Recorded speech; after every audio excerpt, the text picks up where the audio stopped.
മഹാക്ഷേത്രങ്ങളിലൊന്നും അങ്ങനെ തരാവില്ല. ഗുരുവായൂർ ചെന്ന് കഴിഞ്ഞാൽ നമുക്കത് പ്രത്യേകം അറിയാൻ കഴിയും. തിരക്കില്ലാത്ത ഒരു ദിവസവും. ശരിക്കും വൈകുണ്ഠ ലോകം തന്നെയാണ് അവിടെ. ഓരോ ദിവസം കഴിയും തോറും അവിടെ അത്രമാത്രം തിരക്കാണ്. പക്ഷേ എന്നാൽ അവിടെ തിരക്ക് കുറയുണ്ടോ? ഒരു ദിവസം വന്ന് പെട്ട് കഴിഞ്ഞാൽ രാവിലെ വന്നു കഴിഞ്ഞാൽ വൈകുന്നേരം 4 മണിക്കൊക്കെയാണ് തൊഴാൻ കഴിഞ്ഞിട്ട് പോകാനുള്ള ആൾക്കാർ. പക്ഷെ അവിടെ അവർക്ക് വേണ്ട അത്യാവശ്യ സൗകര്യങ്ങളൊക്കെ ചെയ്തു കൊടുക്കും.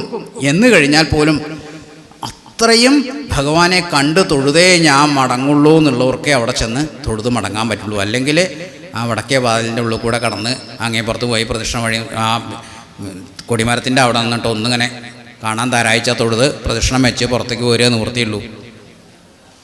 ഇവിടെ നമുക്ക് അത്രയ്ക്ക് ആയിട്ടില്ല, അത്ര തന്നെ ബുദ്ധിമുട്ടില്ല എപ്പോഴും. അപ്പോൾ എന്താണ് പറഞ്ഞാൽ ഏകാഗ്രതയെ പറ്റിയിട്ടാണ്. മനസ്സിൻ്റെ ഏകാഗ്രത. ഈ മനസ്സിൻ്റെ ഏകാഗ്രത പറഞ്ഞാൽ സാത്വികം എന്നുള്ള ആ ഭാവത്തു നിന്നാണ് മനസ്സ് ഉണ്ടായത് പറഞ്ഞു. അപ്പോൾ ആ സാത്വികമായിട്ടുള്ള ബുദ്ധി നമ്മൾ ഉണ്ടായിക്കൊണ്ടിരിക്കുമ്പോൾ മാത്രമേ ആ വികാരവും നമ്മളിൽ ഉണ്ടാകുന്നുള്ളൂ. സാത്വികമായിട്ടുള്ള ബോധത്തു നിന്ന് മാത്രമേ നമുക്ക് ആ മനസ്സിൻ്റെ ഏകാഗ്രത കിട്ടാനും വഴിയുള്ളൂ. ആ കാര്യമാണ് പറയണത്. അപ്പോൾ ത്വക്ക്, മാംസം, അസ്ഥി എന്നൊക്കെ തുടങ്ങിയ മൂത്രം, മലം എല്ലാം കൂടി ചേർന്ന് കഴിഞ്ഞിട്ട് കിടക്കുന്ന ഒരു പേടകമാണ് നമ്മളുടെ ഈ ശരീരം. അപ്പോൾ ഈ ഒരു ശരീരം ഇങ്ങനെ ആവുന്നതുകൊണ്ട് തീർച്ചയായിട്ടും തമോമയമായിട്ടുള്ള കോശങ്ങളാണ് അതിൽ മുഴുവൻ കിടക്കുന്നത്. അപ്പോൾ അങ്ങനെയുള്ള ജനങ്ങൾക്ക് എപ്പോഴും ഈ ശരീരം തന്നെയാണ് ഞാൻ എന്നുള്ളൊരു തോന്നലുണ്ടാക്കുക എന്നാണ് പറയണത്. അതുകൊണ്ടാണ് എനിക്ക് അങ്ങനെ ഉണ്ടായത് എന്ന് നേരത്തെ വരുണൻ പറയുണ്ടായിട്ടുണ്ട് ഭഗവാനോട്. ഭഗവാനെ എനിക്ക് ഈ ജഡസ്വഭാവം വന്നത് അതുകൊണ്ടാണ് എന്ന് അദ്ദേഹം പറഞ്ഞ് തെറ്റ് സമ്മതിക്കുന്നുണ്ട്. അതേപോലെ തന്നെ സാധാരണ ജനങ്ങൾക്കും ഈ സംഭവിക്കാം എന്ന് ശുഗൻ പറഞ്ഞു കൊടുക്കുകയാണ്. അങ്ങക്ക് ഇതൊക്കെ അറിയാം, എന്നാൽ കൂടി ഞാൻ അങ്ങയെ ബോധപ്പെടുത്തുകയാണ്. ഇതാണെങ്കിലോ ഈ ഇന്ദ്രിയങ്ങൾക്ക് യാതൊരു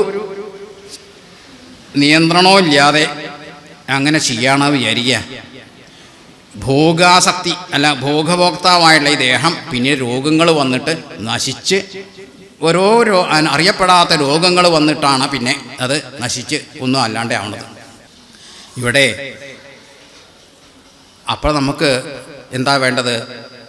ഇതല്ല, ഈ ശരീരമല്ല ഞാൻ എന്നുള്ള ബോധം വന്നിട്ട് ഈ ഭോഗസുഖങ്ങളോടെല്ലാം വൈരാഗ്യം വന്നിട്ട് മനസ്സ് ഭഗവാനിലേക്ക് പോകാൻ അവസരം ഉണ്ടാവണം. അപ്പോൾ അതിനെപ്പറ്റി പറയുകയാണ് ഞാൻ. ചെറിയൊരു ഇത് പറയാം, ഒരു സംഭവം. ഈ ഗുരുവായൂർ അമ്പലത്തിൻ്റെ പണ്ടാട്ടോ, ഇപ്പോഴൊന്നല്ല, അന്ന് ആ കാലത്ത് ചോലപ്പറമ്പ് എന്ന് പറഞ്ഞിട്ടൊരു നമ്പൂതിരി ഉണ്ടായിരുന്നു. നിജനാണ്, അപ്പം നമ്പൂതിരിയാണ്. അപ്പം നമ്പൂതിരിമാരുടെ കാര്യം എന്ന് പറഞ്ഞു വെച്ചാൽ മറ്റുള്ള വലിയ മൂത്ത നമ്പൂതിരിക്ക് മാത്രമേ വിവാഹം വേളിയൊക്കെ പറഞ്ഞിട്ടുള്ളൂ. മറ്റേതോ അദ്ദേഹം എവിടെ വെച്ചാൽ അവിടെ സംബന്ധം ഹയും കൊണ്ട് അങ്ങനെ നടക്കുക. അപ്പോൾ ഇഷ്ടം പോലെ ഏത് സ്ത്രീയും അവർക്കാവാം എന്നുള്ളൊരു മട്ടിലായിരുന്നു. അപ്പോൾ ഭക്ഷണത്തിൻ്റെ കാര്യത്തിലും അതേ ഗുരുവായൂർ ദേവസ്വത്തിൽ ആ കാലത്ത് ഈ എല്ലാവർക്കും ഉള്ള പൊതുഭക്ഷണമൊന്നും ഉണ്ടാവില്ല. എന്നാൽ ബ്രാഹ്മണരാണെങ്കിലും അവർക്ക് പ്രത്യേകം ഭക്ഷണം കാലൊഴിച്ചു എന്ന് പറഞ്ഞാൽ വളരെ സുഖമായിട്ടുള്ള കഴിയാനുള്ള സൗകര്യങ്ങൾ അവിടെ ചെയ്തു കൊടുത്തിരുന്നു. അതിൽ പെട്ടൊരു നമ്പൂരിയെ ചോലപ്പറമ്പ് നമ്പൂരി എന്ന് പറഞ്ഞിട്ട്. അപ്പോൾ അദ്ദേഹം ആൾ വിദ്വാനൊക്കെ തന്നെയാണ്. പക്ഷേ അദ്ദേഹത്തിന് ഇതാണ് സ്ത്രീ വിഷയത്തിൽ വളരെ താല്പര്യം ഇതാണ്. അപ്പോൾ അങ്ങനെയുള്ള ഈ ചോലപ്പറമ്പ് നമ്പൂതിരി ഇങ്ങനെ അമ്പലത്തിലും ഈ ഊട്ടും സദ്യയും ഒക്കെ ആയിട്ട് അവിടെ അങ്ങനെ ഊണ് കഴിയും. അപ്പം എന്നാൽ ഇവിടെയുള്ള ഈ വൃഷല സ്ത്രീകളെയൊക്കെ അയാൾ പാട്ട് പിടിക്കും.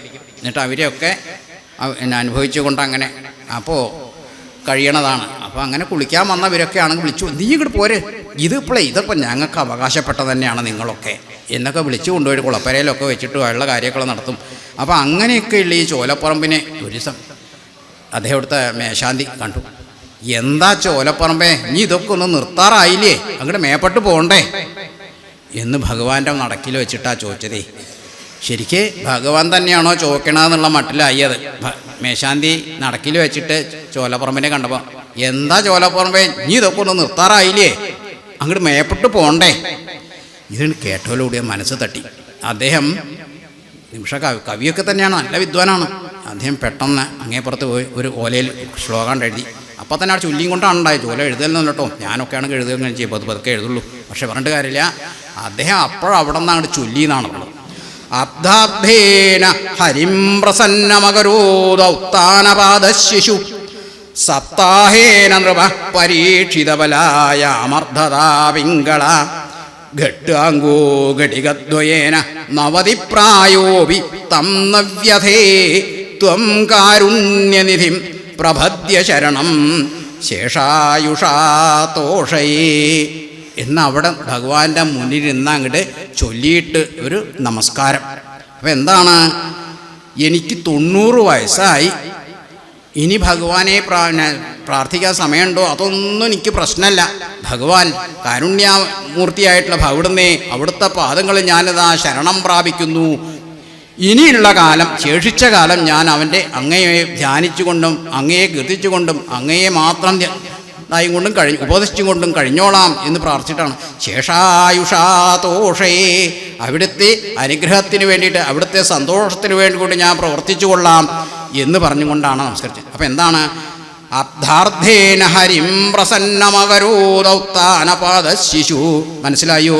ഉത്താനപാദ മഹാരാജാവിൻ്റെ മകനായിട്ടുള്ള ധ്രുവന് 6 മാസം കൊണ്ടാണ് ഭഗവാൻ സായുജ്യം നേടാൻ കഴിഞ്ഞത് വരുന്നത് ഇല്ലേ? അതേപോലെ സപ്താഹേന നൃപ പരീക്ഷിത് രാജാവ് സപ്താഹം കൊണ്ട് 7 ദിവസത്തെ സപ്താഹം കേട്ടിട്ടാണ് തൻ്റെ ഭഗവത് സായുജ്യം നേടാൻ കഴിഞ്ഞത്. അതേപോലെ അബല യാമർദ്ധതാ പിംഗള, ഉത്തരഭാരതത്തിലെ പിംഗള എന്ന് പറഞ്ഞിട്ടുള്ള ഒരു വേശ്യസ്ത്രീ ഉണ്ടായിരുന്നു. അവൾ ധാരാളം കുബേരന്മാരായിട്ടുള്ളവരെ മാത്രം സ്വീകരിച്ചുകൊണ്ട് അവളുടെ വേശ്യാവൃത്തി അങ്ങനെ തുടർന്നുകൊണ്ട് നടക്കണ കാലത്ത് ഈ പിംഗള ഒരു പ്രഭുകാരൻ വന്നു. തലേ ദിവസം അദ്ദേഹം വളരെ സന്തോഷമായി. ഇവൾ അത്രയും രൂപലാവണ്യവും ഒക്കെ കൊണ്ട് ബാഹ്യമായിട്ട് വളരെ സൗന്ദര്യമുള്ളൊരു സ്ത്രീയാണ്. അംഗചേഷ്ടകളോട് മറ്റുള്ളവരെ ആകർഷിക്കാനും നല്ല സാമർഥ്യമുള്ളവളാണ്.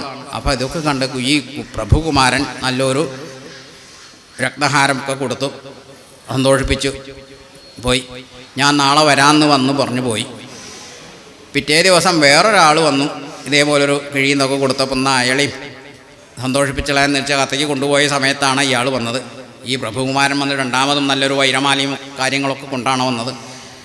അപ്പോൾ അവിടുത്തെ വൃഷലി വന്നിട്ട് ചോദിച്ചു, ഇവളോട് പറഞ്ഞു, ഇയാൾ വന്ന അദ്ദേഹം അവരെ വിളിക്കൂ. അപ്പോൾ ഇവൾ വന്ന് ചെന്ന് പറഞ്ഞപ്പോൾ ഞാനിതാ വരാം, ഇവിടെ ഒരാളുണ്ട്, അദ്ദേഹത്തിന് പറഞ്ഞയച്ചിട്ട് വരാം എന്ന് പറഞ്ഞു. ഈ വന്ന ആൾക്ക് അത് ഒട്ടും ഇഷ്ടമായില്ല, ആ പ്രഭുകുമാരന്. എന്ത്, ഞാൻ നിന്നെ ഇത്ര മാറ്റം സന്തോഷിച്ചിട്ട് നിന്നെ മനസ്സിൽ പ്രതിഷ്ഠിച്ചുകൊണ്ട് ഞാൻ വന്നതാണ്, എന്നിട്ട് എന്നെ ഒരു വിലയില്ലേണ്ടല്ലോ നിനക്ക്, എനിക്കിഞ്ഞി നിൻ്റെ ഒന്നും വേണ്ട, ഞാൻ എന്താ പോകും എന്ന് പറഞ്ഞിട്ട് ഇദ്ദേഹം ഇത് പറഞ്ഞുകൊണ്ട് അവിടെ പിണങ്ങിപ്പോയി. അപ്പോൾ ഇവൾക്കുള്ളിലൊരു, അതായത് ഇയാൾ വരികയാണെങ്കിൽ ആളെ സ്വീകരിക്കാം എന്നൊക്കെ മനസ്സ് കണക്കൂട്ടിയും കൊണ്ടേ കണിയിരുന്നു. തെറ്റിപ്പോയാലും വരും, ആ നിലയ്ക്കാണ് ഞാൻ ഇന്നലെയൊക്കെ ശുശ്രൂഷിച്ചിട്ടുള്ളത്. അപ്പോൾ അയാൾ വിളിച്ചാവുന്ന വരെയും വന്നില്ല. ആ സമയത്താണ് പിന്നെ അവൾക്കൊരു ബോധോദയുണ്ടായ, ഞാൻ എന്താ ചെയ്തു വരുന്നത്, ഞാൻ എൻ്റെ ഈ ശരീരം കൊണ്ടല്ലേ ഈ കണ്ട വേണ്ടാത്തൊക്കെ അനുഭവിച്ചുകൊണ്ടും മറ്റുള്ളവരുടെ സ്വത്തും അപഹരിച്ചും കൊണ്ടും ഒക്കെ കഴിച്ചു കൂട്ടേണ്ടത്. ഇത്രമാത്രം തെറ്റാണ് ഞാൻ ചെയ്യുന്നത്. ഭഗവാനെ, എൻ്റെ തെറ്റുകൾ പൊറുക്കണേ എന്നാ അവസാനത്തെ യാമത്തിൽ അവൾക്ക് ഉൾവിളി ഉണ്ടായി.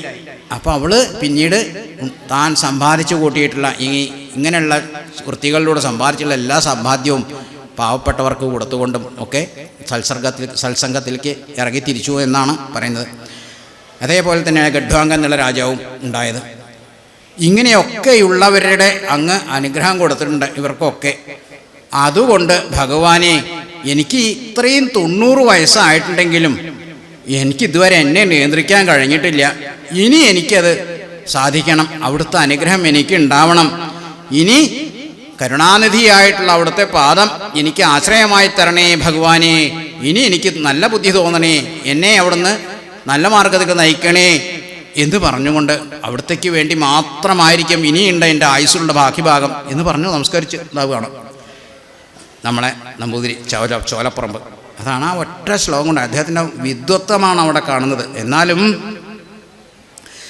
നമുക്കത് ഇങ്ങനെയാണ്.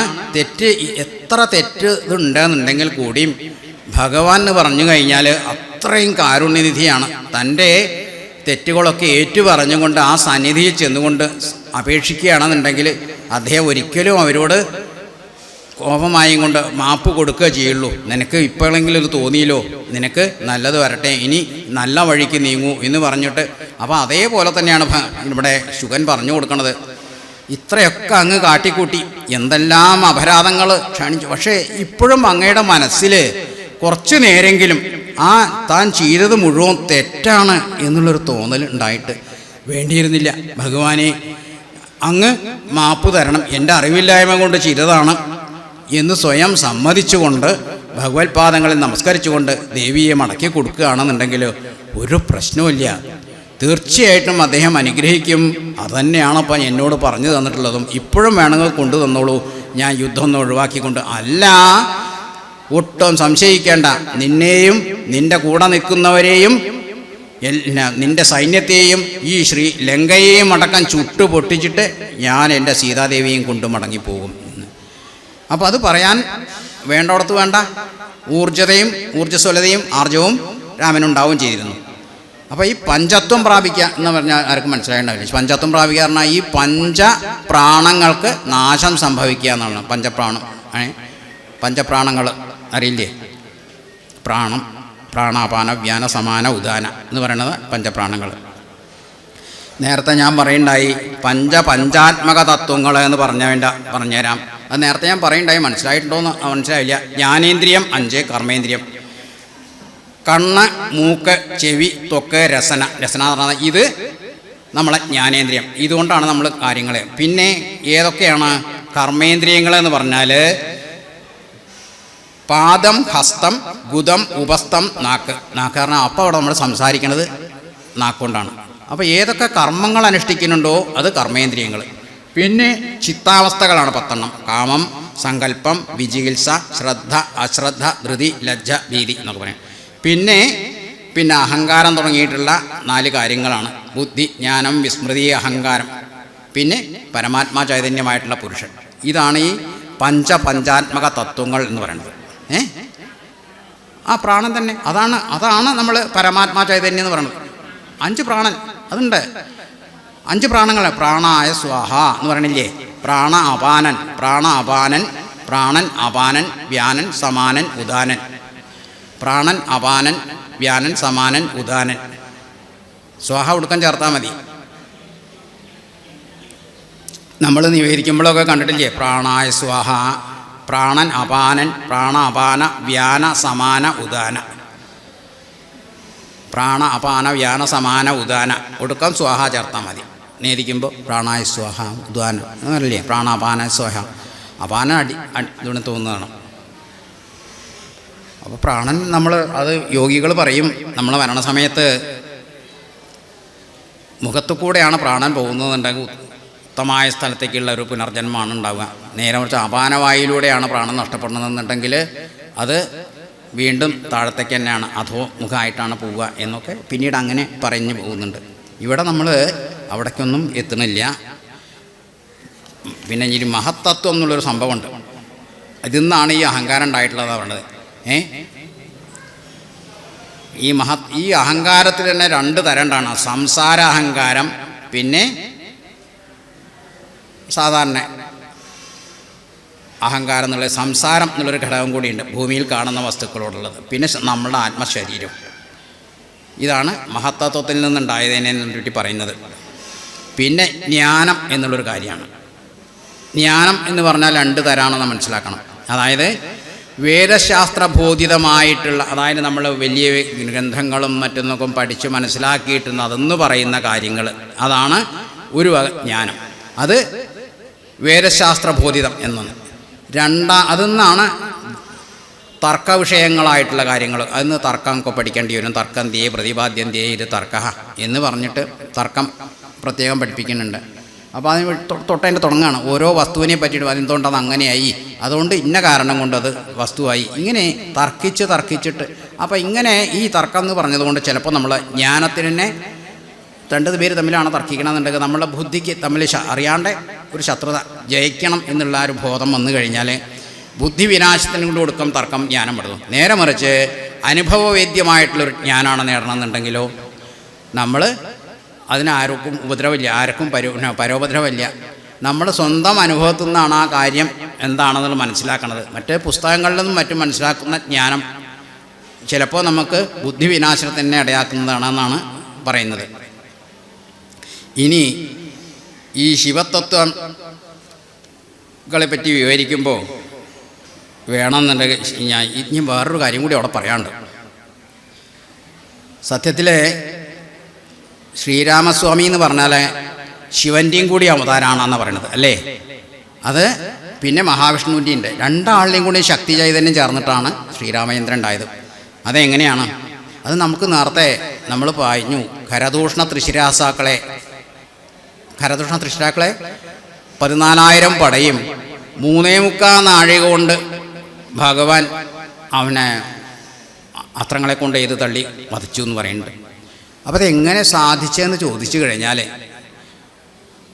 അത് അവർ ഗന്ധർവകുലത്തിൽപ്പെട്ട കുറച്ച് പേരായിരുന്നു അവർ.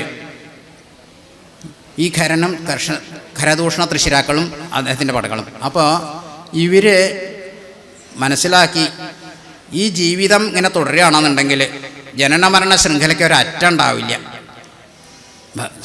ജനനമരണങ്ങളുടെ സത്യങ്ങൾ മനസ്സിലാക്കിയിട്ട് അവർ ഭഗവാനെ പ്രസാദിച്ച് തപസ് ചെയ്തിട്ടാണ് അതൊക്കെ നേടുന്നത് കേട്ടോ. ഭഗവാൻ പ്രത്യക്ഷമായി ചോദിച്ചപ്പോൾ ജനനമരണ ശൃംഖലയ്ക്ക് ഒരു അവസാനം ഉണ്ടാക്കിത്തരണേ ഭഗവാനെ, അവിടുത്തെ കുഠാരം കൊണ്ട്, അവിടുത്തെ വെൺമഴു കൊണ്ടാണെങ്കിലും ഞങ്ങളെ വധിച്ചിട്ട് ഞങ്ങൾക്ക് മോക്ഷം തരണേ.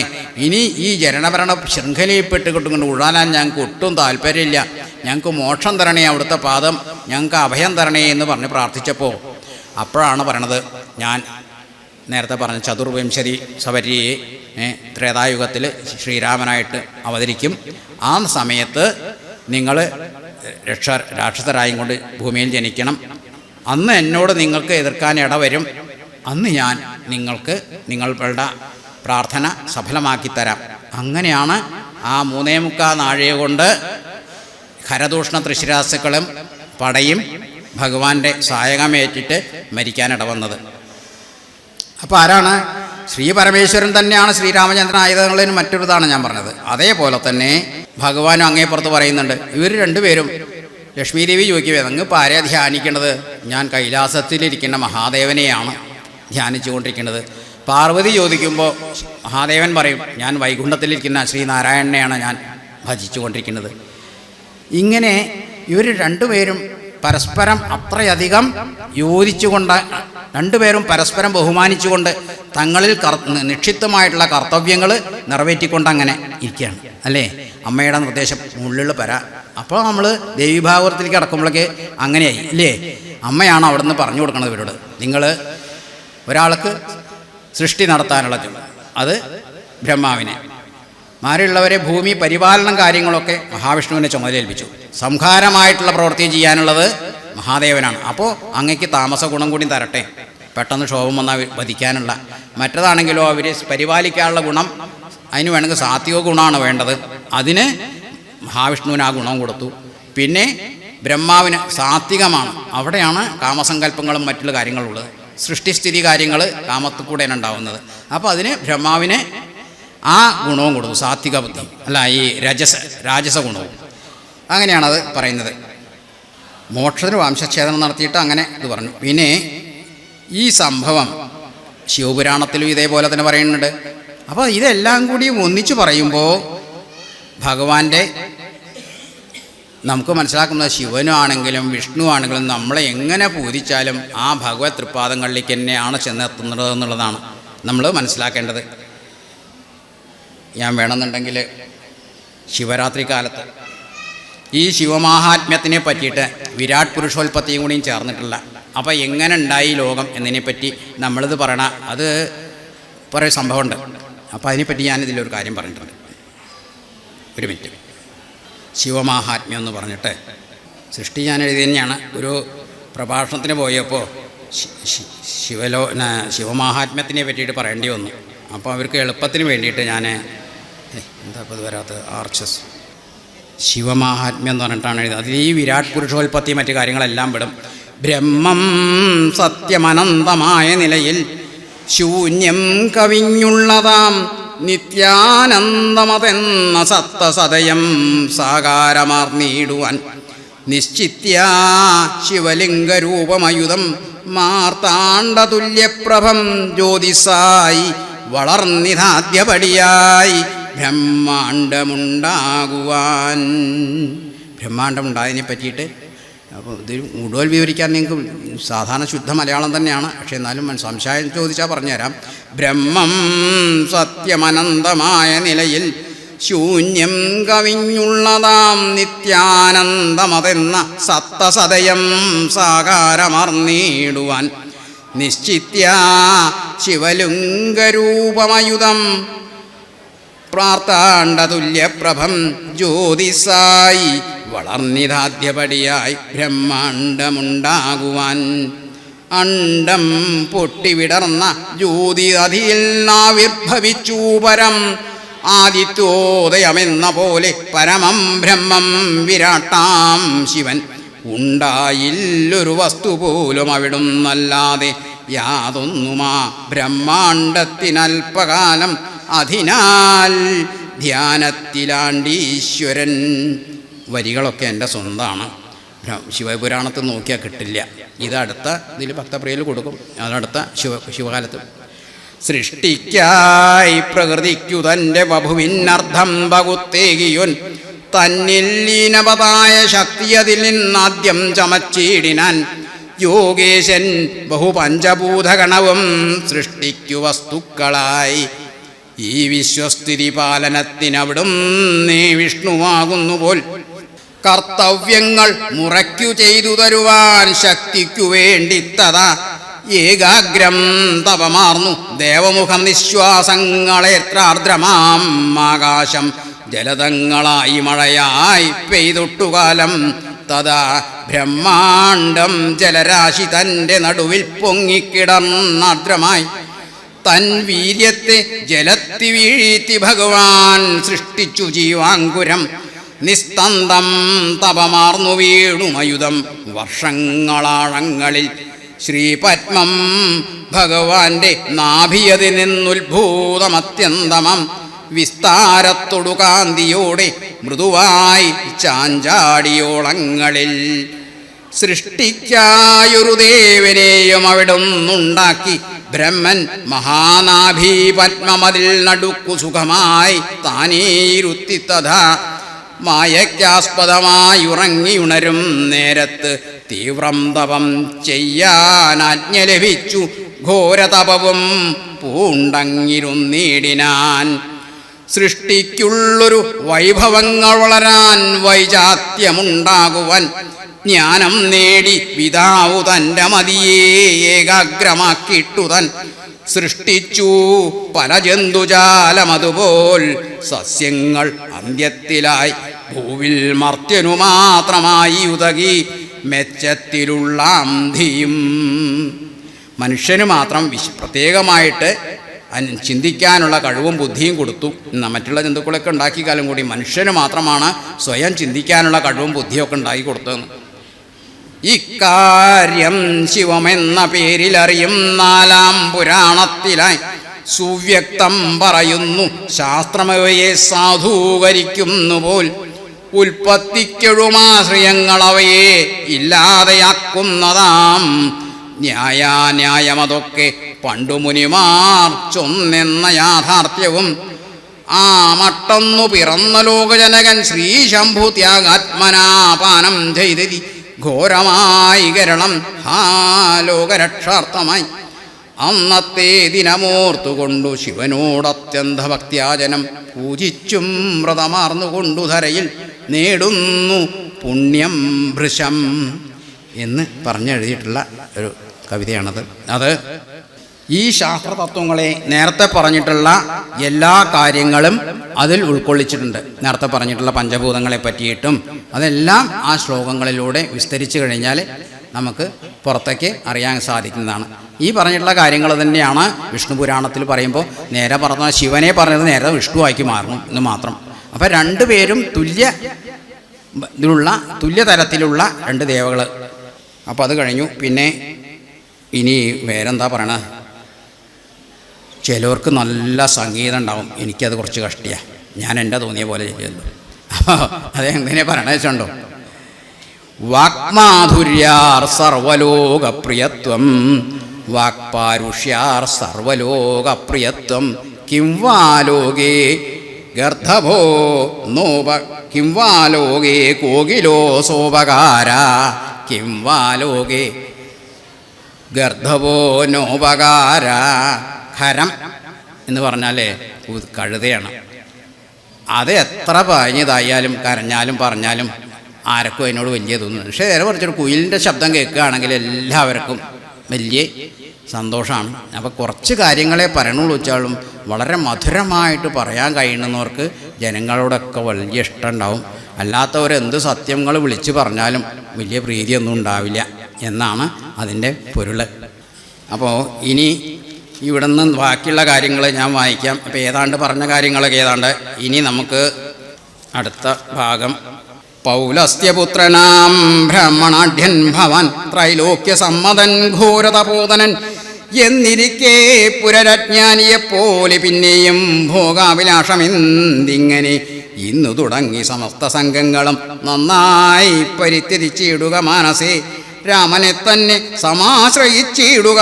രാമതാകുന്നതാത്മാപരണദ്വയൻ സീതയെ രാമനു കൊണ്ടേ കൊടുത്തുതൽ പാദപത്മാനുചരനായി ഭവിക്ക നീ സർവപാപങ്ങളിൽ നിന്നു വിമുക്തരായി ദിവ്യമാം വിഷ്ണുലോകം ഗമിക്കായി വരും.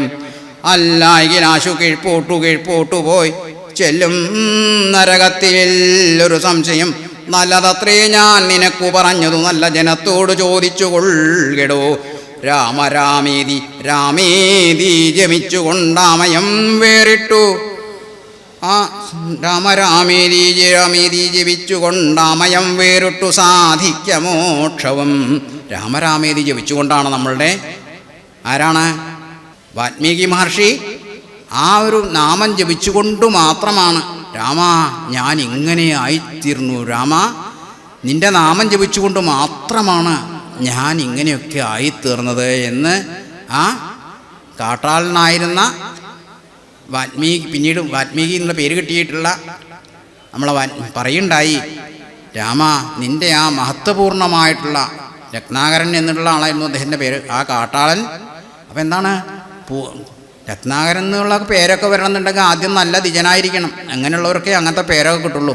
ശരിക്കും നല്ലൊരു ദ്വിജനായിരുന്ന ആളാണ്. എങ്ങനെയൊക്കെയോ വഴി തെറ്റിക്കൊണ്ട് കാട്ടിൽ ചെന്നിട്ട് ശബര സ്ത്രീകളും ഒക്കെ ആയിട്ട് ബന്ധപ്പെട്ടുകൊണ്ട്, അതായത് കാട്ടാള സ്ത്രീകളും മറ്റുള്ളവരൊക്കെ ആയിട്ട് അതാണ് എളുപ്പം. അപ്പോൾ അദ്ദേഹത്തിനെ അവർ സ്വീകരിക്കുകയും ചെയ്തു.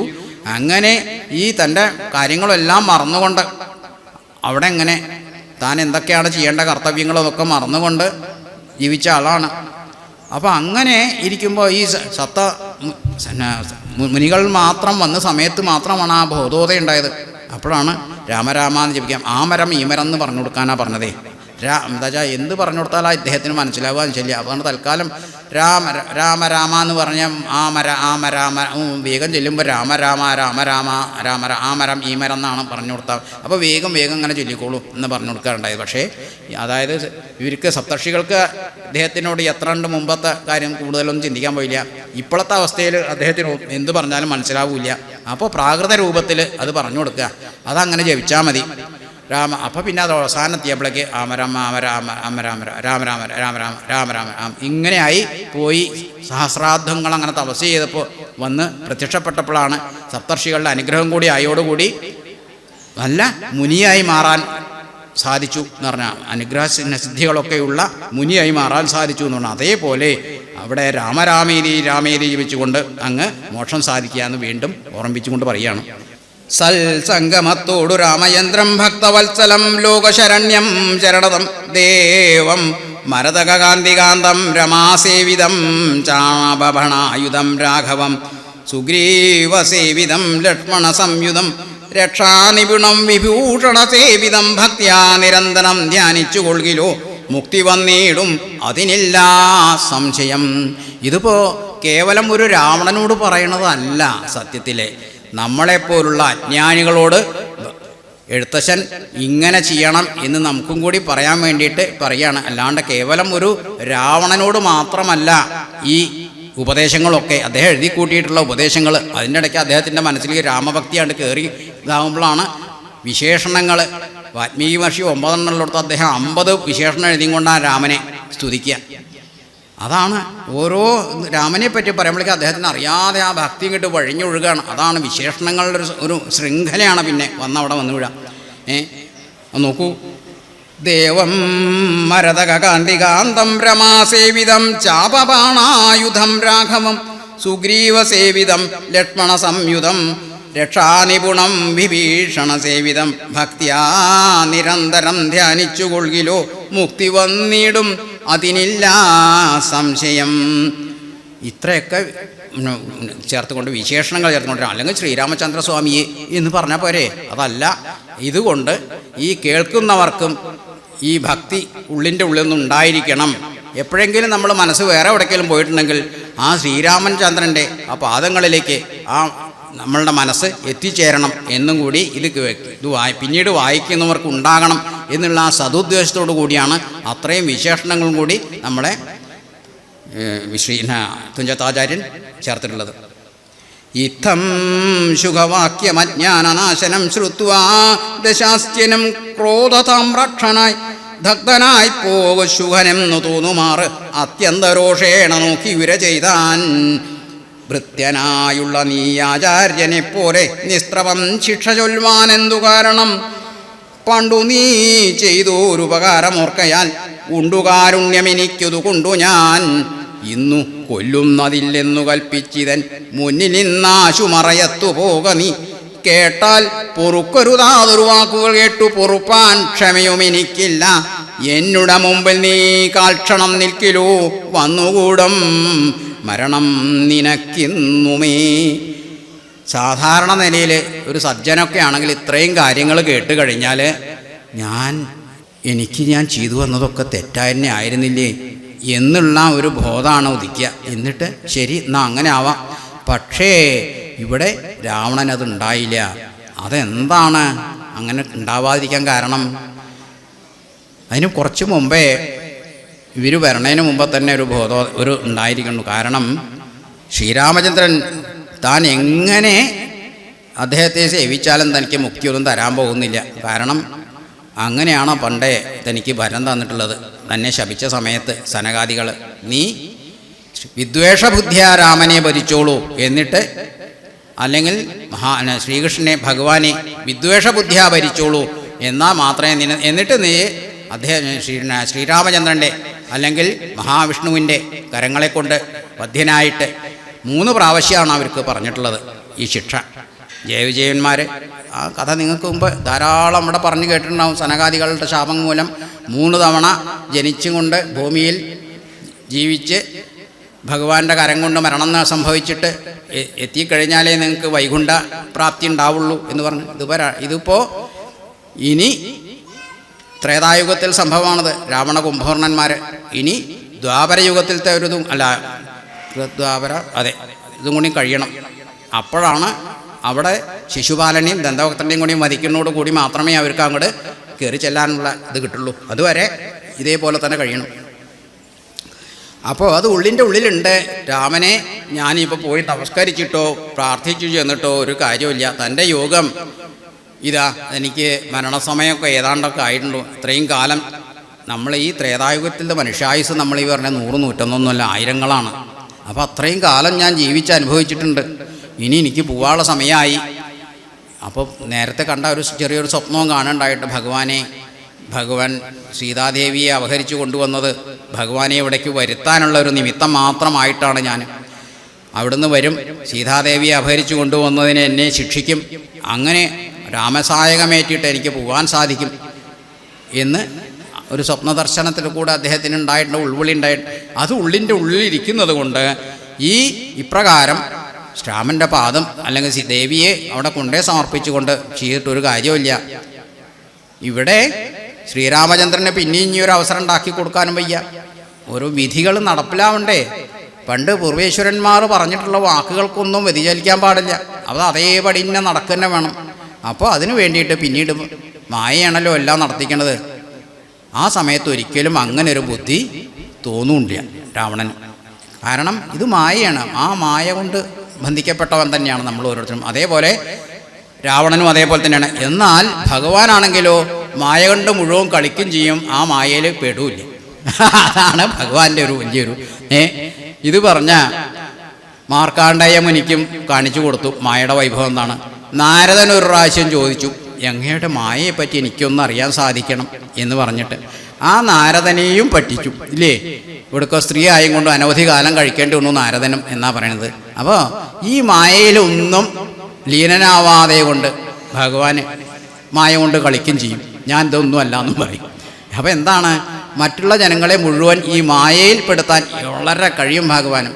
നമ്മൾ ജനിച്ച സമയത്ത് നേരത്തെ പറയുണ്ടായി, പിന്നെ ദേവകിക്കും വാസുദേവനും അതേപോലെ തന്നെ മായ കൊണ്ട് ഇതായി, ദശരഥനും കൗസല്യയ്ക്കും അതേ മായ കൊണ്ട്. പിന്നീട് ഇതെൻ്റെ ഉണ്ണിയാണല്ലോ ഇത് എന്നുള്ള അവർക്ക് ഇത് ഭഗവാനാണെന്നുള്ളത് തോന്നുകയാണെങ്കിൽ പിന്നെ ആ ദുഃഖത്തിനൊന്നും അവകാശമില്ല.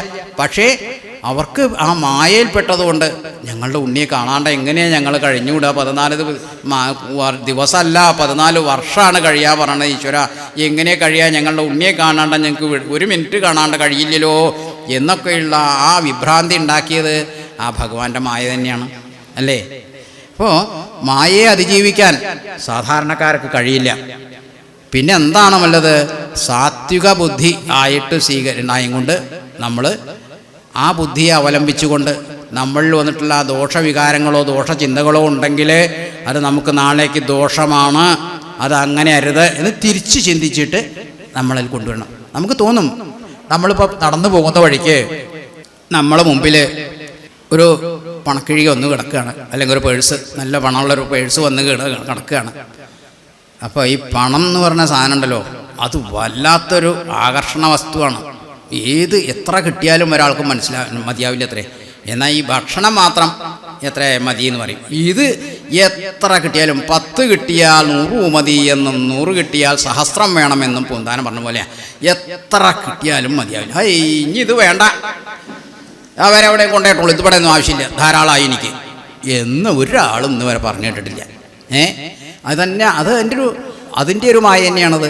പണം എത്ര കിട്ടിയാലും ഇപ്പം അന്ന് നടന്നു പോണ വഴിക്ക് അപ്പോൾ അതേപോലെ ഒരു പേഴ്സ്, നല്ല കണ്ണല്ലൊരു പേഴ്സ് കിട്ടിയാൽ ആരെങ്കിലും ഇത് കാണുന്നുണ്ടോ എന്നിങ്ങനെ നോക്കും. എവിടെ ആരെങ്കിലും കണ്ടാൽ വലിയ സത്യസന്ധത കാണിക്കും. കണ്ടില്ല എന്ന് വെച്ചാൽ ഇതിപ്പോൾ ആരും കണ്ടിട്ടൊന്നുമില്ല, ഇതിപ്പോൾ ഞാൻ മെല്ലെ അവനവൻ്റെ ബാഗിലേക്ക് വെച്ച് മെല്ലെ അങ്ങോട്ട് നടന്നു പോകും. എന്നിട്ടോ ചോദിച്ചു കഴിഞ്ഞാൽ ഞാനത് അവിടെ കൊടുത്തിട്ടുണ്ട്, മെല്ലെ തടി തീർക്കും. ഇതാണ് ഇപ്പം അടുത്ത ദിവസം അമ്പലത്തിലുണ്ടായി അങ്ങനെ ഒരു സംഭവം. കൊടുക്കാതെ ആരൊക്കെ കിട്ടിയെന്ന് പറയില്ല, എന്തായാലും ഞാനവിടെ കൊടുത്തിട്ടുണ്ടാവുന്നുണ്ട്, അവർ രക്ഷപ്പെട്ടു. അപ്പോൾ ഇങ്ങനെയാണ് ഈ പണത്തിൻ്റെ സംഭവം. കാര്യങ്ങൾ കയ്യിൽ കിട്ടിയാൽ സത്യസന്ധമായിട്ട് ഈ പണം തനിക്ക് ഉപയോഗിക്കാൻ പറ്റില്ല, ഇത് ഏതോ പാവപ്പെട്ട ഒരാളുടെ പൈസ വീണു പോയതാണ്, ഇത് ഞാൻ ഉപയോഗിക്കുമ്പോൾ എനിക്കൊരു ദുരിതേ ഉണ്ടാവുള്ളൂ എന്നുള്ള ആ ഒരു ബോധം മനസ്സിൽ വന്നാൽ തീർച്ചയായിട്ടും അപ്പോൾ നമുക്കത് തിരിച്ചു കൊടുത്തിട്ട് തിരിച്ച് കിട്ടുമ്പോൾ ഉണ്ടാവണ നോക്കൂ, ആ യഥാർത്ഥ ഉടമസ്ഥന് ആ സാധനം കിട്ടുമ്പോൾ ഉണ്ടാവുന്ന ഒരു സന്തോഷമില്ലേ, ആ സന്തോഷമാണ് ഇദ്ദേഹത്തിന് അനുഗ്രഹമായിട്ട് വരിക. ഇങ്ങനെയാണ് നമ്മൾ ഒരാൾക്ക് ചെയ്യുന്നുള്ള ആ ഉപകാരം ആ മനസ്സ് തട്ടിയിട്ടുണ്ടെന്നുണ്ടെങ്കിൽ അവർ കൊടുക്കുന്ന അനുഗ്രഹം ഏത് ശ്രേഷ്ഠ ബ്രാഹ്മണർ കൊടുക്കുന്നതിനേക്കാളും പരമായിട്ട് അവർക്ക്. ഇതാണ് നമ്മളൊരാൾക്ക് ചെയ്തു കൊടുക്കുന്ന ചെറിയ ഉപകാരം, അത് ചില സമയത്ത് വലിയ ഇതായിരിക്കും. എൻ്റെ ജീവൻ രക്ഷിക്കുന്ന സംഭവങ്ങളും അങ്ങനെയൊക്കെ തന്നെയാണ്. ചെറിയ സമയത്ത് എൻ്റെ ജീവൻ അപകടപ്പെടുത്തിക്കൊണ്ടും എത്രപ്പോൾ അവിടെ നമ്മൾ വയനാട്ടിൽ കണ്ടിട്ടില്ലേ, അവരുടെയൊക്കെ ശ്രമങ്ങൾ എത്ര പ്രാവശ്യം അവരെ നമസ്കരിച്ചാലാണ് മതിയാവുക. അത്രമാത്രം ശ്രമകരമായിട്ടുള്ള യത്നങ്ങളെ കൊണ്ടാണ് അവിടെ ഉള്ളവരെ ജീവനെ രക്ഷപ്പെടുത്തിയത്. അപ്പോൾ ഇന്നും ഞാൻ പറഞ്ഞു കേട്ടു, ഇതൊക്കെ കൊടുത്തു കഴിഞ്ഞു, എന്നാലും ഞാൻ അവരെങ്ങനെയാണ് ഭിക്ഷാന്തേഹികളെ പോലെ കഴിയണ്ടേ, എത്ര കൊടുത്താലാ മതിയാവുക. അതായത് തങ്ങളുടെ ജീവിതത്തിൻ്റെ എല്ലാ സമ്പാദ്യങ്ങളും ഒരുക്കൂട്ടി സ്വരുക്കൂട്ടി മണിമാണികളും എല്ലാം സ്വപ്നങ്ങളും എല്ലാം കിട്ടിയിട്ടുള്ള സമ്പാദ്യത്തിൻ്റെ ഒരു വശവും വീട്ടിൽ വെച്ചിട്ടാണ് അവർ കിടന്നുറങ്ങിയിട്ടുള്ളത്. ഈ സംഭവങ്ങളെല്ലാം ഒരൊറ്റ ഉണർന്ന് ഒന്ന് കണ്ണുമിഴുതാകുമ്പോഴേക്കും എല്ലാം നശിച്ചു പോയിട്ട് ഒന്നുമില്ലാത്ത ഒരവസ്ഥയിലായില്ലേ. ഇനി കൈനീട്ടി നടക്കണ്ട, ഇനിയിപ്പോൾ ഇവരൊരു വീട് വെച്ചു കൊടുത്താലും ഇന്നലെ ഉണ്ടായിരുന്ന ആ സാധനങ്ങളോ ഒരു വസ്തുവോ ഒരു രേഖകളും കൂടിയും കയ്യിലില്ലാതെയാണ് പരമമായിട്ടുള്ള പല ജനങ്ങളുടെയും അവസ്ഥ. അതാണ് അവിടുത്തെ. എന്നാൽ അവനവിടെ റിപ്പോർട്ട് ചെയ്യാൻ പോയിരുന്നത്. അപ്പോൾ അവർ ഓരോരുത്തരെയും കണ്ട് സംസാരിക്കുമ്പോൾ പറയുന്ന കാര്യങ്ങളാണ്. അപ്പം പറഞ്ഞതാണ്, ഇതാണ് അവിടുത്തെ അവസ്ഥ. എത്ര കോടി ചിലവാക്കിയാല ആരൊക്കെയാണ് നിർലോഭമായിട്ട് പണം ഇങ്ങനെ വെറുതെ വാങ്ങിക്കും മനസ്സ് തോന്നുക. അവർ ചെയ്തു വെച്ച് അവനോൻ്റെ ഇപ്പോൾ നമ്മളിപ്പോൾ ഒരാൾക്ക് കുറച്ച് പൈസ കയ്യിൽ നിന്ന് പോയി വിചാരിക്കുക, അപ്പോൾ ഒരാൾ നമുക്ക് തന്നു കുറച്ച് പൈസ, വഴിക്ക് അതിന്ന് ഒരു സംഖ്യ കഴിഞ്ഞാണ്ട് പോയി വെച്ച് കഴിഞ്ഞാൽ സാധാരണ നമ്മളെന്താ ചെയ്യുക, ആ പൈസ പോയത് എവിടെയാണ്? പോയത് പോട്ടെ വിചാരിക്കില്ല, ഇത് വെറുതെ കിട്ടിയതല്ലേ വിചാരിക്കില്ല. ആ പോയ സംഖ്യയോടാവും നമുക്ക് താല്പര്യം ഉണ്ടാവുക. അതൊരു പൊതു സ്വഭാവമാണ്. അതേപോലെ അവരുടെയൊക്കെ മനസ്സ് എത്രമാത്രം ഉരുകണം. ഇങ്ങനെ ഈ താൻ സമ്പാദിച്ച് വെച്ചിട്ടുള്ള സകലതും ജീവൻ തിരിച്ചു കിട്ടിയെന്ന് പോട്ടെ, കൂടെ ഉണ്ടായിരുന്നവരും പോയി എന്ന് പോട്ടെ, ഇനി ബാക്കിയുള്ള കാലം സുഖമായിട്ട് ജീവിക്കാൻ സ്വരൂപിച്ചു വെച്ചിരുന്ന എല്ലാം നഷ്ടപ്പെട്ട് കഴിഞ്ഞ ഒരു ജനത അതാണ് നമ്മളൊക്കെ ഇവിടെ കാര്യമായിട്ട് സഹായം ചെയ്ത്. നമ്മളെ ദിവസം 20 ലക്ഷം ഉറുപ്പ്യ കൊടുത്തിട്ട് സഹായിച്ചത് നോക്കൂ. നമ്മൾ ഭക്തജനങ്ങളാണ്. നമുക്ക് അമ്മയും അച്ഛനും അതേപോലെ സഹോദരി സഹോദരന്മാരും എല്ലാവരും ഉണ്ട്. എല്ലാ മനുഷ്യരും ഒന്ന് തന്നെയാണ്. നമ്മളവിടെ എത്തുമ്പോഴാണ് അവിടുത്തെ സഹകരണം കാണുമ്പോഴാണ് തോന്നുക. നമ്മളിപ്പോൾ അവിടെ ഒരു ജാതിഭേദവും മതത്തിൻ്റെ വ്യത്യാസവും ഒന്നുമില്ലാണ്ട് സഹോദരന്മാരെ പോലെയാണ് എല്ലാവരും കഴിയുക. അപ്പോൾ പ്രാണൻ എന്ന് പറഞ്ഞു കഴിഞ്ഞാൽ അത് എല്ലാവർക്കും തുല്യം തന്നെയാണ്. ദുരിതം എന്ന് പറഞ്ഞാലോ ഒരേപോലെ തന്നെയാണ്. അപ്പോൾ സുഖം അനുഭവിക്കണം ദുഃഖം അനുഭവിക്കണം ഒന്നിച്ച് അനുഭവിച്ചിരുന്ന അവർക്ക് എന്ത് ചെയ്തു കൊടുത്താലും അത് അധികമാവില്ല. അങ്ങനെ ഇന്ന് കിട്ടുന്ന അനുഗ്രഹം സത്യം പറഞ്ഞാൽ അങ്ങനെ കൊടുക്കുന്നത് കൊണ്ട് ഇവിടെയുള്ള എത്ര ദുരിതം ബാധിച്ചിട്ടുള്ള ഭക്തജനങ്ങൾക്ക് ചിലപ്പോൾ അനുഗ്രഹമായിട്ട് വന്ന് വീഴുന്നത്. അപ്പോൾ അങ്ങനെ ചെയ്തു കൊടുക്കണം എന്നാണ് നമ്മൾ കയ്യിലുള്ളവർ സഹായിച്ചു കൊണ്ടിരുന്നാൽ മാത്രമേ നമുക്ക് ഒരു ദുരിതം വരുമ്പോൾ ഭഗവാൻ അതിന് വേറെ വഴി കാണിച്ചു തരുള്ളൂ. ഇതൊക്കെ ഭഗവത് പ്രേരിതങ്ങളാണ് ഉണ്ടാകുന്ന സംഭവങ്ങളും അതിനുശേഷം അതിനുള്ള സാന്ത്വനങ്ങളും ഒക്കെ ഭഗവത് പ്രേരിതങ്ങളാണെന്ന് നമുക്ക് വിചാരിച്ചാൽ മതി.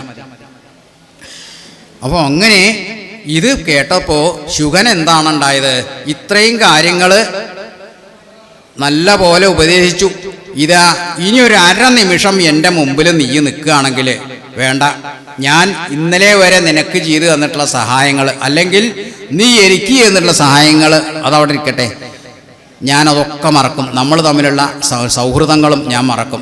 ഇതാ ഒരു നിമിഷം നിന്നാൽ ഞാൻ നിന്നെ വധിക്കും. അത്രയ്ക്ക് എനിക്കിഷ്ടമില്ലാത്ത കാര്യങ്ങളാണ് നീ ഇവിടെ ഇതുവരെ എന്നോട് പറഞ്ഞു തന്നിട്ടുള്ളത്. പോയിക്കോളൂ, സ്ഥലം വിട്ടോളൂ എന്ന് പറയുകയാണ്. ശുഗൻ എന്താ പറയുക, തൻ്റെ ദൗത്യം പൂർണ്ണമായിരിക്കുന്നു, ഇനി ഇദ്ദേഹത്തിനോട് പറഞ്ഞിട്ട് കാര്യമില്ല, തനിക്ക് പോയേ പറ്റൂ എന്ന് പറഞ്ഞിട്ട് പോവുകയാണ്. അവിടെ നിന്ന് സ്ഥലം വിടുകയാണ്. എന്നതു കേട്ടു പേടിച്ചു വിറച്ചവൻ ചെന്നു തൻ മന്ദിരം പുക്കിരുന്നീടിനാൻ. ഇനി ശുഗൻ്റെ പൂർവവൃത്താന്താണ് ഇവിടെ ഇനി പറയാനുള്ളത്. ബ്രാഹ്മണ ശ്രേഷ്ഠൻ പുരാശുഗൻ നിർമ്മലൻ ബ്രാഹ്മണ്യവും പരിപാലിച്ചു സന്തതം കാനനത്തിങ്കൽ വാനപ്രസ്ഥനായി മഹാജ്ഞാനികളിൽ പ്രധാനിത്യവും കൈക്കൊണ്ടു ദേവകൾക്ക് അഭ്യുദയാർത്ഥമായി നിത്യവും ദേവാരികൾക്കു വിനാശത്തിനായി കൊണ്ടും യാഗാദി കർമ്മങ്ങൾ ചെയ്തുമേ വീടിനാൻ യോഗം ധരിച്ചു പരബ്രഹ്മനിഷ്ഠയാ. ശുഗൻ ആരായിരുന്നു മുമ്പേ എന്നുള്ളതാണ്. ഏറ്റവും ഉത്തമനായിട്ടുള്ള ഒരു ബ്രാഹ്മണരായിരുന്നു. അങ്ങനെ ബ്രാഹ്മണവൃത്തിയായിട്ടുള്ള കാര്യങ്ങൾ ചെയ്തുകൊണ്ട് യാഗങ്ങൾ ചെയ്യുക, അതേപോലെ വേദങ്ങൾ പാലിക്കുക, വേദങ്ങൾ ആചരിക്കുക, അങ്ങ് വേദമായിട്ടുള്ള പാരായണം നടത്തുക, എങ്ങനെയൊക്കെ ആയും കൊണ്ട് നടക്കുക. എല്ലാ കാര്യങ്ങളിലും ഭഗവാനിൽ മാത്രം മനസ്സർപ്പിച്ചുകൊണ്ട് കഴിയണ ഒരു കാലം ദേവകൾക്ക് വേണ്ടിയിട്ട് അഭ്യുദയത്തിന് വേണ്ടിയിട്ടുള്ള പ്രവൃത്തികളും ചെയ്തുകൊണ്ടിരിക്കും. അതേസമയത്ത് ദേവാരികൾക്ക് ഗുണം വരാതിരിക്കാനുള്ള കർമ്മങ്ങളും അതായത് യാഗങ്ങൾ തുടങ്ങിയ പ്രത്യേകമായിട്ടുള്ള ഹോമങ്ങൾ തുടങ്ങിയ കാര്യങ്ങളും ഒക്കെ ചെയ്തുകൊണ്ട് കഴിച്ചു കൂട്ടുകയാണ്. അപ്പോൾ ദേവകളുടെ ഒരു സമയത്ത് അനുഗ്രഹം ഉണ്ടെങ്കിലും ഇവർക്ക് ദേവാരികളായിട്ടുള്ള അസുരന്മാർക്ക് സഹിക്കാൻ വയ്യാത്ത ഇതായി. കാരണം ഈ ഒരു സാധനം, ഈ ശുഗൻ എന്ന് പറഞ്ഞ ഈ സാധനം കാരണം നമുക്ക് ഇരിക്കപ്പുറത്തില്ലാതെ ഒരു കാര്യവും അയാൾ നമ്മൾ വിചാരിച്ചാൽ അതിനെ മറികടന്നുകൊണ്ട് നമുക്ക് അങ്ങോട്ട് അടുക്കാൻ പറ്റാത്ത ചില കാര്യങ്ങളാണ് ചെയ്യണത്. അവർ ചെയ്യണതോ ദേവകളൊക്കെ അഭിവൃദ്ധി ഉണ്ടാവുന്ന കാര്യങ്ങൾ മാത്രം. നമ്മളുടെ കാര്യത്തിൽ ഇങ്ങനെ ചെയ്യണമെന്ന് വെച്ചാൽ തിരക്കിടുണ്ടാകുന്നില്ല. നമ്മളോടാണെങ്കിലും അയാൾക്ക് തീരാത്ത വിദ്വേഷം. ഇനി വിദ്വേഷം ഉണ്ടാകുന്ന വിചാരിച്ചാലും എന്തോ ശരി, നമുക്കൊന്നും അയാൾ ചെയ്തു തന്നിട്ടില്ലല്ലോ, നമ്മളെ കൈണ്ടും തുരത്തി ഓടിക്കുക, അങ്ങനെ ഒരു മനസ്സായി ശുഗൻ. അപ്പോൾ അതുകൊണ്ട് ചിലവർക്കൊന്നും അത് വലിയ ഇഷ്ടമായില്ല. അപ്പോൾ അതിൽ പെട്ട ഒരാളാണ് വജ്രദംഷൻ എന്നുള്ളൊരു അവസരം. അപ്പോൾ അവനെ ഈ വേഷം മാറിക്കൊണ്ട് ശുഗൻ്റെ ഈ ആശ്രമത്തിനെ ചുറ്റിപ്പറ്റിയും കൊണ്ട് ആളറിയാതെ കൊണ്ട് മറഞ്ഞു നിന്നുകൊണ്ട് എപ്പോഴാണ് അവസരം, ഈ ശുഗനെ ഒന്ന് വഞ്ചിക്കാൻ എപ്പോഴാണ് അവസരം എന്ന് പാർത്തുകൊണ്ട് ഇങ്ങനെ കഴിയുകയാണ്. വൃന്ദാരകാഭ്യുദയാർത്തിയായി രാഷ്ട്രനിന്ദാപരനായി മരുവുന്ദ ശാന്തരി നിർജ്ജരവൈരീകുലശ്രേഷ്ഠനാകിയ വജ്രദംഷ്ടൻ മഹാദുഷ്ടനിശാചരൻ എന്തോന്നു നല്ലു ശുകാപകാരത്തിനെന്നന്തരവും പാർത്തിരിക്കും വിധു കുംഭോത്ഭവനാമഗസ്ത്യൻ ശുകാശ്രമേ സംപ്രാപ്തനായാനൊരു ദിവസം ബലാൽ സംപൂജിതനാമഗസ്ത്യതബോധനൻ സംപൂജനാർത്ഥം നിമന്ത്രിതനാകയാൽ സ്നാതുങ്കതേ മുനോ കുംഭാത്ഭവോതത യാതുധാനാധിപൻ വജ്രതംഷ്ട്രാസുരൻ ചൊന്നാൻ അഗസ്ത്യരൂപം ധരിച്ചന്തരാ ചൊന്നാൻ ശുകനോടു മന്ദഹാസാന്നിധം ഒട്ടുനാളുണ്ടു മാംസം കൂട്ടിയുണ്ടിട്ടു മൃഷ്ടമായുണ്ണേണമെന്നു നമുക്കെടോ ക്ഷാകാമാംസം വേണമല്ലോ കറിമമ ത്യാഗിയല്ലോ ഭവാൻ ബ്രാഹ്മണ സത്തമൻ എന്നളവേ ശുകൻ ഭക്തിയോടും തഥാ ചൊന്നാനതങ്ങനെ എന്നവളം ചൊന്നാൾ മധ്യേ ശുഖഭക്തി വേഷം ധരിച്ചവൻ ചിത്തമോഹം വളർത്തിയിടിനാൻ മായ മർത്യമാംസം വിളമ്പിക്കൊടുത്തമ്പോടു തത്രൈവ ഭദ്രതട്ടൻ മറഞ്ഞിടിനാൻ. എന്താ ഉണ്ടായത്? അവസരം പാർത്ത് നിൽക്കുന്ന ഈ വജ്രദംഷ്ടൻ ഒരു ദിവസം ഈ ശുകൻ്റെ ആശ്രമത്തിലേക്ക് നമ്മളെ അഗസ്ത്യ മഹർഷി കടന്നു വരുന്നത് കണ്ടു. എന്നാൽ ഇത് തന്നെയാണ് തഞ്ചം. അഗസ്ത്യമുനിയെ കൊണ്ട് നമുക്ക് ഈ ശുകനെ ശപിപ്പിക്കാനൊരു ഇടമുണ്ടാക്കാം, അതിന് വഴിയുണ്ടാക്കാം എന്ന് വിചാരിച്ചിട്ട് കടന്നു വന്ന് ഉച്ചനേരമാണ്. മുനിയെ വന്നു നമസ്കരിച്ചു, ഉപചാരങ്ങളൊക്കെ ചെയ്തു. അതിനുശേഷം അതെ എന്നാ ഭക്ഷണം കഴിച്ചിട്ട് പോവായിരുന്നു എന്ന് പറഞ്ഞു ശുകൻ. അപ്പോൾ എന്നാ അങ്ങനെ തന്നെ ആയിക്കോട്ടെ, കലശലായിട്ട് വിശപ്പൊക്കെ ഉണ്ട്, എന്നാ പോയി കുളിച്ചു വരാം എന്ന് പറഞ്ഞു പോയ സമയത്ത് അങ്ങേപ്പുറത്ത് മറിഞ്ഞു നിൽക്കുന്നുണ്ട് വജ്രദംഷ്ടൻ ഇതറിഞ്ഞു. എന്നിട്ട് മുനി പോയ സമയത്തേക്ക് രണ്ടാമത് മുനിയുടെ വേഷമൊക്കെ ധരിച്ചുകൊണ്ട്, ഏത് വേഷവും ധരിക്കാൻ പ്രാപ്തിയുള്ളവരാണ് ഈ അസുരന്മാരെ. അപ്പോൾ ആ മുനിയുടെ വേഷവും ധരിച്ചു വന്നിട്ട് അതെ ഞാനൊരു കാര്യം പറഞ്ഞു, അനവധി ദിവസമായി ഞാൻ ഭക്ഷണം, അപ്പോൾ എനിക്ക് കുറച്ച് കേമായിട്ട് തന്നെ ആയിക്കോട്ടെ എന്ന് ശാഖാമാംസ വിശേഷമായിട്ടുള്ള മാംസം തന്നെ ഉപയോഗിച്ചു കൊണ്ടുള്ളതൊന്ന് കഴിക്കണം എന്ന് വിചാരിച്ചിട്ടുണ്ട്. അപ്പോൾ അദ്ദേഹം ഒന്നും ഞെട്ടി. കാരണം അഗസ്ത്യ മഹർഷി ഇങ്ങനെ മാംസാഹാരമൊക്കെ കഴിക്കുമോ? അദ്ദേഹം ഒന്നും പറയാൻ വയ്യ. പണ്ട് അങ്ങനെയൊക്കെ സംഭവിച്ചിട്ടൊക്കെ ഉണ്ട്, അദ്ദേഹത്തിനോട് ചോദിക്കാനും വയ്യ. എന്തായാലും മാട്ടെ, ആകാമാംസം എന്ന് പറഞ്ഞാൽ ഉത്തമമായിട്ടുള്ള മാംസമാണല്ലോ, അതിപ്പോൾ എന്താപ്പം ചെയ്യുക? അപ്പോൾ അങ്ങനെ ശുഖഭഗ്നിയോട് ചോദിച്ചു, എന്താപ്പം ചെയ്യുക? അദ്ദേഹം പറഞ്ഞത് നമുക്കൊരു കാര്യം ചെയ്യാം, ഞാൻ അടുത്തൊരു വേടത്തിയുണ്ട്, അവളോട് പറഞ്ഞിട്ട് കുറച്ച് അജമാംസം കൊണ്ടുവന്നിട്ട് അവൾക്ക് കൊടുക്കാം. ഞാൻ അവളോട് പറഞ്ഞിട്ട് അവളെ കൊണ്ട് പാചകം ചെയ്യിച്ച് ഇവിടെ കൊണ്ടുവന്ന് വയ്ക്കാം, നമുക്കത് പാചകം ചെയ്യാനൊന്നും പറ്റില്ല.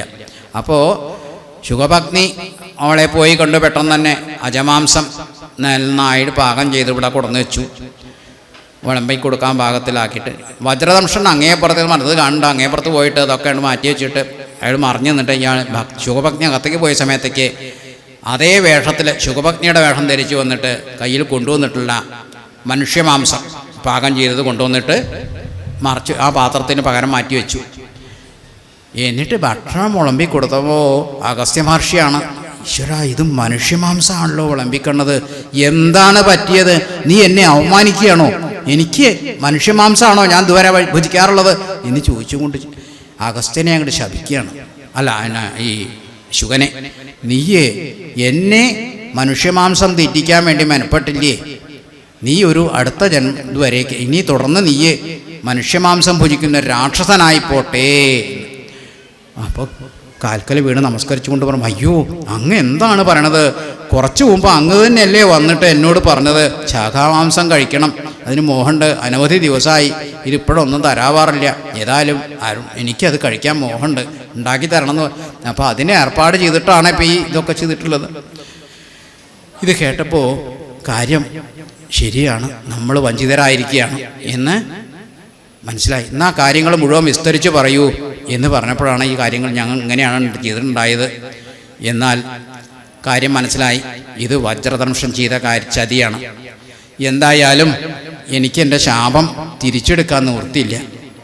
ഇതൊക്കെ സത്യത്തിൽ ഈശ്വര സംഭവങ്ങളായിട്ടുള്ള ഈശ്വരൻ്റെ നിശ്ചയങ്ങളാണ്. നമുക്കതിനെ മറികടക്കാൻ നമ്മളൊക്കെ അതിൻ്റെ ഓരോ ഉപകരണങ്ങൾ മാത്രമാണ്. അപ്പോൾ എന്നെക്കൊണ്ട് എൻ്റെ വാക്കിലൂടെ എൻ്റെ നാവിലൂടെ ആ ശാപം വാക്ക് ഒഴിച്ചത് ഇങ്ങനെ ഒരു പക്ഷേ നിന്നെക്കൊണ്ട് രാവണനോട് അവസാന സമയത്ത് ഒരു ഉപദേശം കൊടുക്കാനുള്ളൊരു കാരണക്കാരനാവാൻ വേണ്ടിയിട്ടായിരിക്കാം. എന്തായാലും നിനക്ക് മോക്ഷവും സുഖവും നിനക്ക് ഇനിയും പൂർവ്വസ്ഥിതി ആവണമെന്നുണ്ടെങ്കിൽ ഞാൻ പറയുന്ന പോലെ അടുത്ത 28-ാം ഇതിൽ ചതുർയുഗത്തിൽ ത്രേതായുഗത്തിൽ ശ്രീരാമചന്ദ്രനായിട്ട് ഭഗവാൻ അവതരിക്കും. അദ്ദേഹത്തിൻ്റെ ധർമ്മപത്നിയെ രാവണൻ കട്ടുകൊണ്ടുപോകും. ആ സമയത്ത് ശ്രീരാമചന്ദ്രൻ തൻ്റെ വാനരസേനയുമായിട്ട് വന്നിട്ട് ലങ്കാരാജ്യം മുഴുവൻ വളയും. ഈ സമയത്ത് കാര്യങ്ങൾ അറിഞ്ഞു വരാൻ വേണ്ടി നിന്നെ നിയോഗിക്കും. അപ്പം നീ ഒരു ചാരണായും കൊണ്ട് അവിടെ ചെന്നുകൊണ്ട് കാര്യങ്ങളൊക്കെ മനസ്സിലാക്കിക്കൊണ്ട് പിന്നീട് ശ്രീരാമചന്ദ്രൻ എന്താണോ അങ്ങയോട് പറയാൻ പറഞ്ഞിട്ടുള്ളതുള്ള ആ കാര്യം രാവണനോട് ഉണർത്തിക്കുന്നതോടുകൂടി നിനക്ക് നിൻ്റെ പൂർവ്വരൂപം കൊണ്ടും തിരിച്ചു കിട്ടും, നിൻ്റെ പൂർവ്വസിദ്ധികളും നിനക്ക് കൈവരും. അപ്പോൾ അങ്ങനെ തൻ്റെ പൂർവ്വസിദ്ധികളും പൂർവ്വകാര്യങ്ങളൊക്കെ തിരിച്ചു കിട്ടിയിട്ട് ശുഗൻ അവിടെ നിന്ന് പോയിട്ട് സ്വതന്ത്രമായിട്ട് ഭഗവാനെ ധ്യാനിച്ചുകൊണ്ട് ശ്രീരാമചന്ദ്രനെ ഭജിച്ചുകൊണ്ട് അങ്ങോട്ട് പോയിട്ട് കഴിയണം. അപ്പോൾ അതിനുശേഷം ബാക്കിയുള്ള അങ്ങനെ പറഞ്ഞ മർത്യമാംസം കണ്ടു മൈത്രാവരുണിയം ക്രുദ്ധനായ ക്ഷിപ്രം ശുഗനെ ശപിച്ചിതു. മർത്യരെ ഭക്ഷിച്ചു രാക്ഷസനായി നിവൃത്തിയിൽ വാഴ്കമത്തപോ വൈഭവാൽ. ഇത്തം ശപിച്ചതു കേട്ടു ശുഗൻ താനും എത്രയും ചിത്രമിതെന്തൊരു കാരണം. മാംസോത്തരം ഭുജിക്കണമെനിക്കെന്നു ശാസന ചെയ്തതും മറ്റാരുമല്ലല്ലോ. പിന്നെ അതിനു കോപിച്ചു ശപിച്ചതും എന്നുടെ ദുഷ്കരമെന്നേ പറയാവൂ. ചൊല്ലുചൊല്ലെന്തു പറഞ്ഞതു നീ സഖി, നല്ല വൃത്താന്തം ഇതെന്നോട് ചൊല്ലണം എന്നതു കേട്ടു ശുഗനും അഗസ്ത്യനോടന്നേരമാശു സത്യം പറഞ്ഞിടിനാൻ. മജ്ജനത്തിന് നിന്നുടെ ശേഷം ദിജ്ജനത്തോടു വീണ്ടും വന്നരുൾ ചെയ്തു. വ്യഞ്ജനം മാംസസമന്വിതം വേണമെന്നഞ്ജസ ഞാനതു കേട്ടിതു ചെയ്തതും. ഇത്തം ശുഹോക്തികൾ കേട്ടോരഗസ്ത്യനും ചിത്തേ മുഹൂർത്തം വിചാരിച്ചരുളിനാൻ. വൃത്താന്തമുൾക്കാമ്പ് കൊണ്ട് കണ്ടോരളവുൾത്താപമോട് അരുൾ ചെയ്താനഗസ്ത്യനും. വഞ്ചിതന്മാരായി വയം വദയാമിനി സഞ്ചാരികളിതു ചെയ്തൊരു നിർണയം. ഞാനും അതിമൂഢനായി ചമഞ്ഞേൻ ബലാൽ ഊനം വരാവിധിധൻ മതമെന്നുമേ. മിഥ്യയായി വന്നുകൂടാ മമ ഭാഷിതം, സത്യപ്രധാനല്ലോ നീയുമാകയാൽ. നല്ലതു വന്നുകൂടും മേലിൽ നിർണയം, കല്യാണമായി ശാപമോക്ഷവും നൽകുവൻ. ശ്രീരാമഭഗ്നിയെ രാവണൻ കൊണ്ടുപോയി ആ രാമസീവിനി വെച്ചുകൊള്ളും ദൃഢം. രാവണഭൃത്യനായ നീയും വരും ചിരം കേവലം, നീയവനിഷ്ഠനായും വരും. രാഘവൻ വാനരസേനയുമായി ചെന്നൊരാകുലമെന്നിയേലോ ലങ്കാപുരാന്തികി. നാലു പുറവും വളഞ്ഞിരിക്കുന്നൊരു കാലമവസ്ഥയറിഞ്ഞു വന്നിടുവാൻ നിന്നെ അയക്കും. ദശാനനന്നു നീ ചെന്നു വണങ്ങുക രാമനെ സാദരം. പിന്നെ വിശേഷങ്ങളൊന്നൊഴിയാതെ പോയി ചെന്നു ദശമുഖൻ തന്നോട് ചൊല്ലുക. രാവണൻ ആത്മതത്വോപദേശം ചെയ്തു. ദേവപ്രിയനായി വരും പുനരാശു നീ. രാക്ഷസഭാവം അശേഷമുപേക്ഷിച്ചു സാക്ഷാൽ ദിജത്വവും വന്നുകൂടും ദൃഢം. ഇത്തം അനുഗ്രഹിച്ചു കലശോത്ഭവൻ സത്യം തപോധനവാക്യം മനോഹരം. ഇങ്ങനെ അനുഗ്രഹിച്ച് കലശോത്ഭവനായിട്ടുള്ള അഗസ്ത്യനാണ്. ഇത്തം അനുഗ്രഹിച്ചു കലശോത്ഭവൻ സത്യം തപോധനവാക്യം മനോഹരം. അന്ന് അങ്ങനെ അനുഗ്രഹിച്ചിട്ടുള്ള ആ തപോധനായിട്ടുള്ള അഗസ്ത്യൻ്റെ വാക്യത ഇന്നിപ്പോൾ സത്യമായി ഭവിച്ചിരിക്കുന്നു എന്ന് പറഞ്ഞ് സന്തോഷത്തോടുകൂടി തിരിച്ചു പോവുകയാണ് രാമനെ സ്തുതിച്ചുകൊണ്ട്. സാരനായു പിന്നെ മാല്യവാൻ്റെ വാക്യമാണ്. ഞാൻ ഇന്നലെ തന്നെ നിങ്ങളോട് രാവണൻ അല്ല അങ്ങനെ പോകുമ്പോൾ ഭഗവാനെ സ്തുതിച്ചുകൊണ്ട് ശുഗൻ പാടിപ്പോകുന്ന ഭാഗമായും കൊണ്ടാണ് നിങ്ങളോട് പറഞ്ഞു തന്നത്. ഇനി രണ്ടാമതൊന്നും ആവർത്തിക്കുന്നില്ല. നമ്മൾ ഭോഗങ്ങളെപ്പറ്റി പറഞ്ഞ സമയത്താണ് വേറൊരു കാര്യം പറയാൻ വിട്ടുപോയത്. ശരീരമാണ് ഈ എന്ന് വിചാരിക്കുന്നത് കൊണ്ട് ആണ് പാപങ്ങൾ ഉണ്ടാക്കുന്നതെന്ന് പറഞ്ഞു. ബ്രഹ്മഹത്യാദി പാപങ്ങൾ ചെയ്യാൻ തോന്നിക്കുന്നത് പറഞ്ഞു. പിന്നെ ഇന്ദ്രിയങ്ങളോട് വശപ്പെട്ട് ജീവിക്കുന്നവൻ രോഗാദികൾക്ക് അടിമപ്പെടും എന്നും പറയുണ്ടായി ഇല്ലേ. അപ്പോൾ അതിനെന്താ കാരണം? അതിന് പുണ്യപാപങ്ങളോട് ചേർന്ന് ജീവന് പുനർജന്മത്തിൽ ആ ഫലം അനുഭവിക്കേണ്ടവരാണ്. പുനർജന്മത്തിൽ നമ്മൾ ഏതൊക്കെ കാര്യങ്ങളിൽ അവസാനം അവിടെ വെച്ച് പോകുന്നത് വെച്ചാൽ അതിൻ്റെ ചില വാസനകൾ ജീവാത്മാവിനോട് കൂടി ചേർന്ന് പുനർജന്മത്തിലേക്ക് നമ്മളുടെ ഒപ്പം വരും എന്നാണ്. നമ്മൾ എത്രത്തോളം പുണ്യകർമ്മങ്ങൾ ചെയ്തിട്ടുണ്ടോ ആ പുണ്യകർമ്മങ്ങളുടെ വാസന അല്ലെങ്കിൽ ആ ജനിച്ചു പോയിട്ടുള്ള ആ ജീവൻ്റെ മനസ്സിലുണ്ടായിരുന്ന വാസനാഫലങ്ങൾ എന്ന് പറഞ്ഞു പറഞ്ഞാൽ എങ്ങനെ ഉപകാരം പറയാം, പിന്നെ ഉദാഹരണം പറയാം. നമ്മൾ ചീത്തയായിട്ടുള്ള ചില ദുശ്ശീലങ്ങൾ ശീലിക്കുക, മദ്യപാനം തുടങ്ങിയ കാര്യങ്ങളൊക്കെ ആയിട്ടുള്ള ജീവിക്കുന്ന ഒരാളാണ് വിചാരിക്കുക. അയാൾ മരിച്ചു കഴിഞ്ഞ് പോകുമ്പോഴും ചിലപ്പോൾ ഇതന്നെയാണ് അദ്ദേഹം തുടർന്ന് പോന്നിരുന്നതെന്ന് വെച്ചാൽ ആ അടുത്ത ജന്മത്തിലും ആ ഒരു വാസന അദ്ദേഹത്തിന് മദ്യത്തിനോടുള്ളൊരു ആസക്തി, ഇത് ജീനിലൂടെ ഇന്നിപ്പോൾ പതിയെ പറയും മക്കൾക്ക് കൂടി ചിലപ്പോൾ കിട്ടും സാധ്യത ഉണ്ടാകുന്ന പറയണത്. നിങ്ങൾക്ക് അറിയുമെന്ന് വെച്ചില്ല, ഇവിടെ ഉണ്ടായിരുന്ന ഒരാൾ കാടാമ്പുഴ മാധവൻ നായർ എന്ന് പറഞ്ഞൊരാളുണ്ടായിരുന്നു. ചിലവർക്കൊക്കെ അറിയുണ്ടാവും. അവിടെ ഭാര്യത്തെ അവരുടെ ലക്ഷ്മി അമ്മ അവരുടെ വൃത്തിയായി അവിടുത്തെ ബാല്യക്കാരത്തിയായും കൊണ്ട് കഴിയണ കാലം. അപ്പോൾ ഈ മാധവൻ നായർ ശരിക്കും നല്ലോണം പണിയൊക്കെ എടുക്കും, എല്ലാ കാര്യത്തിലും ഇതാണ്. പക്ഷേ വൈകുന്നേരം അയ്യാ കിട്ടുന്ന പൈസയ്ക്ക് മദ്യം കഴിച്ച ആകെ ഇതായും കൊണ്ട് അവിടെ ഭാര്യത്തെ മുമ്പിൽ ചെന്ന് നിന്നിട്ട് ഇങ്ങനെ രാമവാര്യം വിലങ്ങ് തെറി പറഞ്ഞുകൊണ്ടും ഒക്കെ അങ്ങനെ കടന്നു പോകും. അതെ അതെ അതെ, വേണ്ടാത്ത മുഴുവൻ പറഞ്ഞുകൊണ്ട്. അപ്പോൾ അതെ അതെ അതെ, അപ്പോൾ അതൊക്കെ കേട്ടുകൊണ്ടാണ് അവരുടെ മകൻ വളർന്നു വന്നത്. ഉണ്ണികൃഷ്ണനാണ് പിന്നീട്. അപ്പോൾ ഇവൻ ഇങ്ങനെ വളർന്നു വന്ന് പിന്നെ ഇവനും തികച്ചും മദ്യപാനിയായും കൊണ്ട് കൊടുക്കാം. നല്ലൊരു ജീവിതമൊക്കെ കിട്ടി, പോസ്റ്റ് ഓഫീസിൽ ജോലിയൊക്കെ കിട്ടി, അവളൊരു ഭാര്യേനെയൊക്കെ കല്യാണം കഴിച്ചു, അവൾ നഴ്സോ മറ്റോ ആയിരുന്നതുകൊണ്ട്. പിന്നെ പക്ഷേ ഈ മദ്യത്തിൻ്റെ ഇത് കാരണം ഒടുക്കം ഇയാൾ മദ്യത്തിൽ വിഷം ചേർത്തുകൊണ്ട് ആത്മഹത്യ ചെയ്യാണ്ടായത്. ആ ജീവിതം തന്നെ നശിച്ചു പോയി നിർത്തണം. നോക്കൂ, ആ പിതാവിൽ നിന്ന് കിട്ടിയിട്ടുള്ള ആ ഒരു ജീനിൻ്റെ ഒരു വൈഭവം കൊണ്ടാണ് അപ്പോൾ അങ്ങനെ ഇയാൾക്കത് പറ്റിയത്. നേരെ മറിച്ച് സൽക്കർമാന്യതായിട്ടുള്ള ഒരു പിതാവാണെങ്കിൽ അതിൻ്റെ ഗുണം മക്കളിലേക്കും അതിൻ്റെ ഉണ്ടാവും. ഇപ്പോൾ നോക്കൂ, എത്ര സാത്വികരായിട്ടാണ് നമ്മളെ അമ്പലത്തിലും പ്രാതിനിധ്യം മാഷും പ്രാതിനിധ്യം ഒക്കെ ഉണ്ടായിരുന്നു. ആ ഒരു ഗുണം ആ മക്കളിലേക്കും അത് തീർച്ചയായിട്ടും ഉണ്ടാവും. അദ്ദേഹത്തിൻ്റെ അടുത്ത് നിന്ന് യാതൊരു മറ്റുള്ള ദോഷങ്ങളോ ചിന്തകളോ ദുഷ്ടചിന്തകളോ ഒന്നും മറ്റവർക്കും ഒന്നും ഉണ്ടായിട്ടില്ല, ഇല്ലേ? ആ ഗുണങ്ങൾ അദ്ദേഹത്തിൻ്റെ ഉണ്ടാവും. അതേപോലെ തന്നെ ഏറ്റവും വലിയ ഭ്രാന്തിരി ഉണ്ടായിരുന്നു, പാച്ചും ഭ്രാന്തിരി. ഞാൻ വന്ന കാലത്തൊക്കെ അദ്ദേഹമാണ്. അപ്പോൾ അദ്ദേഹത്തിൻ്റെ ശക്തി, അദ്ദേഹത്തിൻ്റെ കഴിവ് അതൊന്ന് വേറെ തന്നെയായിരുന്നു. ആ മക്കൾക്കും അതിൻ്റെ ഒരു കുറച്ചെങ്കിലും കിട്ടാതിരിക്കില്ല. അതേപോലെ തന്നെയാണ് കുഞ്ഞുനാരായണൻ ഭ്രാന്തിരി പറഞ്ഞിട്ടുള്ളത്. അതിൻ്റെ ഏറ്റവും ഉദാഹരണമാണ് ഇവിടെ നമ്മളുടെ എല്ലാവർക്കും പ്രിയങ്കരനായിട്ടുള്ള ആരാ പറയൂ? അതെ അതെ അതെ. അപ്പോൾ ഞാൻ പേരൊന്നും ഇവിടെ നിന്ന് വിളിച്ച് പറയണില്ല, എന്നാലും എല്ലാവർക്കും വളരെ ഇഷ്ടമാണ്. വളരെ സാത്വികനാണ്. അദ്ദേഹത്തിൻ്റെ പേരും പെരുമാറ്റവും എല്ലാവർക്കും വളരെ ഹൃദ്യമാണ്. അതെ അതെ അതെ, അതാണ്. അപ്പോൾ നമ്മൾ എത്രത്തോളം സാത്വികരായിട്ട് ജീവിക്കുകയാണ്, അവരുടെ മക്കളിലേക്കും ആ സാത്വിക ഗുണങ്ങൾ ചെന്ന് കയറിയിട്ടുണ്ടായിരിക്കും. നേരെ മറിച്ച് അങ്ങനെ അല്ലാത്തവർക്ക് അങ്ങനെയുമുള്ള അനുഭവങ്ങളുണ്ടാവും. ഇവിടെ നമ്മൾ പുരാണത്തെ പറയുകയാണെങ്കിൽ ഈ ഭോഗാദികളോട് കൂടുതൽ കൂടുതൽ താല്പര്യം വെച്ചുകൊണ്ട് ജീവിക്കേണ്ടി വരുന്ന അവർക്കുണ്ടാവുന്ന അധപ്പതനത്തെ പറ്റി പറയുകയാണ്. അതെങ്ങനെയാണ്? മഹാഭാരതത്തിൽ അങ്ങനെ ഒന്നുണ്ട്. ശന്തനു മഹാരാജാവ്, സത്യവതി, ഇവർക്ക് നിങ്ങൾക്ക് കഥ കേട്ടിട്ടുണ്ടാവും. ശന്തനു രാജാവിനും സത്യവതിയുടെ മുമ്പ് ഉണ്ടാകുന്ന പുത്രനാണ് വ്യാസൻ. കഥകൾ നിങ്ങൾക്ക് അറിയുണ്ടാവും. വ്യാസൻ്റെ മാതാവാണ് സത്യവതി. ഒടുക്കം മുക്കുവരാജാവ് ശന്തനു മഹാരാജാവിന് ചില നിബന്ധനകളോട് കൂടിയാണ് സത്യവതിയെ വിവാഹം കഴിച്ചു കൊടുത്തത്. അപ്പോൾ അതിനുവേണ്ടി ശപഥം ഉണ്ടായിട്ടുള്ള കാര്യങ്ങളൊക്കെ പറയുന്നുണ്ട്. ഞാൻ രണ്ടാമത് എഴുതിയിട്ടുള്ള ഈ ഉദാത്തം നിന്നുള്ള കവിതാ സമാഹാരത്തെ പറ്റിയൊക്കെ ഉള്ള കവിതകളുണ്ട്.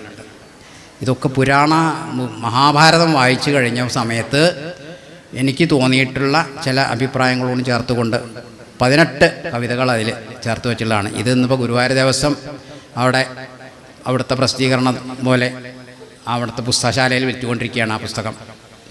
അന്ന് ഞാൻ ഇവിടെ പറഞ്ഞപ്പോൾ നിങ്ങളാരും വേണമെന്ന് പറഞ്ഞില്ല. അതുകൊണ്ട് ഇപ്പം നീ വേണമെങ്കിൽ നിങ്ങൾക്ക് അത് ഗുരുവായൂർ ദേവസ്വത്തിൻ്റെ പുസ്തകശാലയിൽ പോയി വാങ്ങിക്കാൻ കിട്ടും.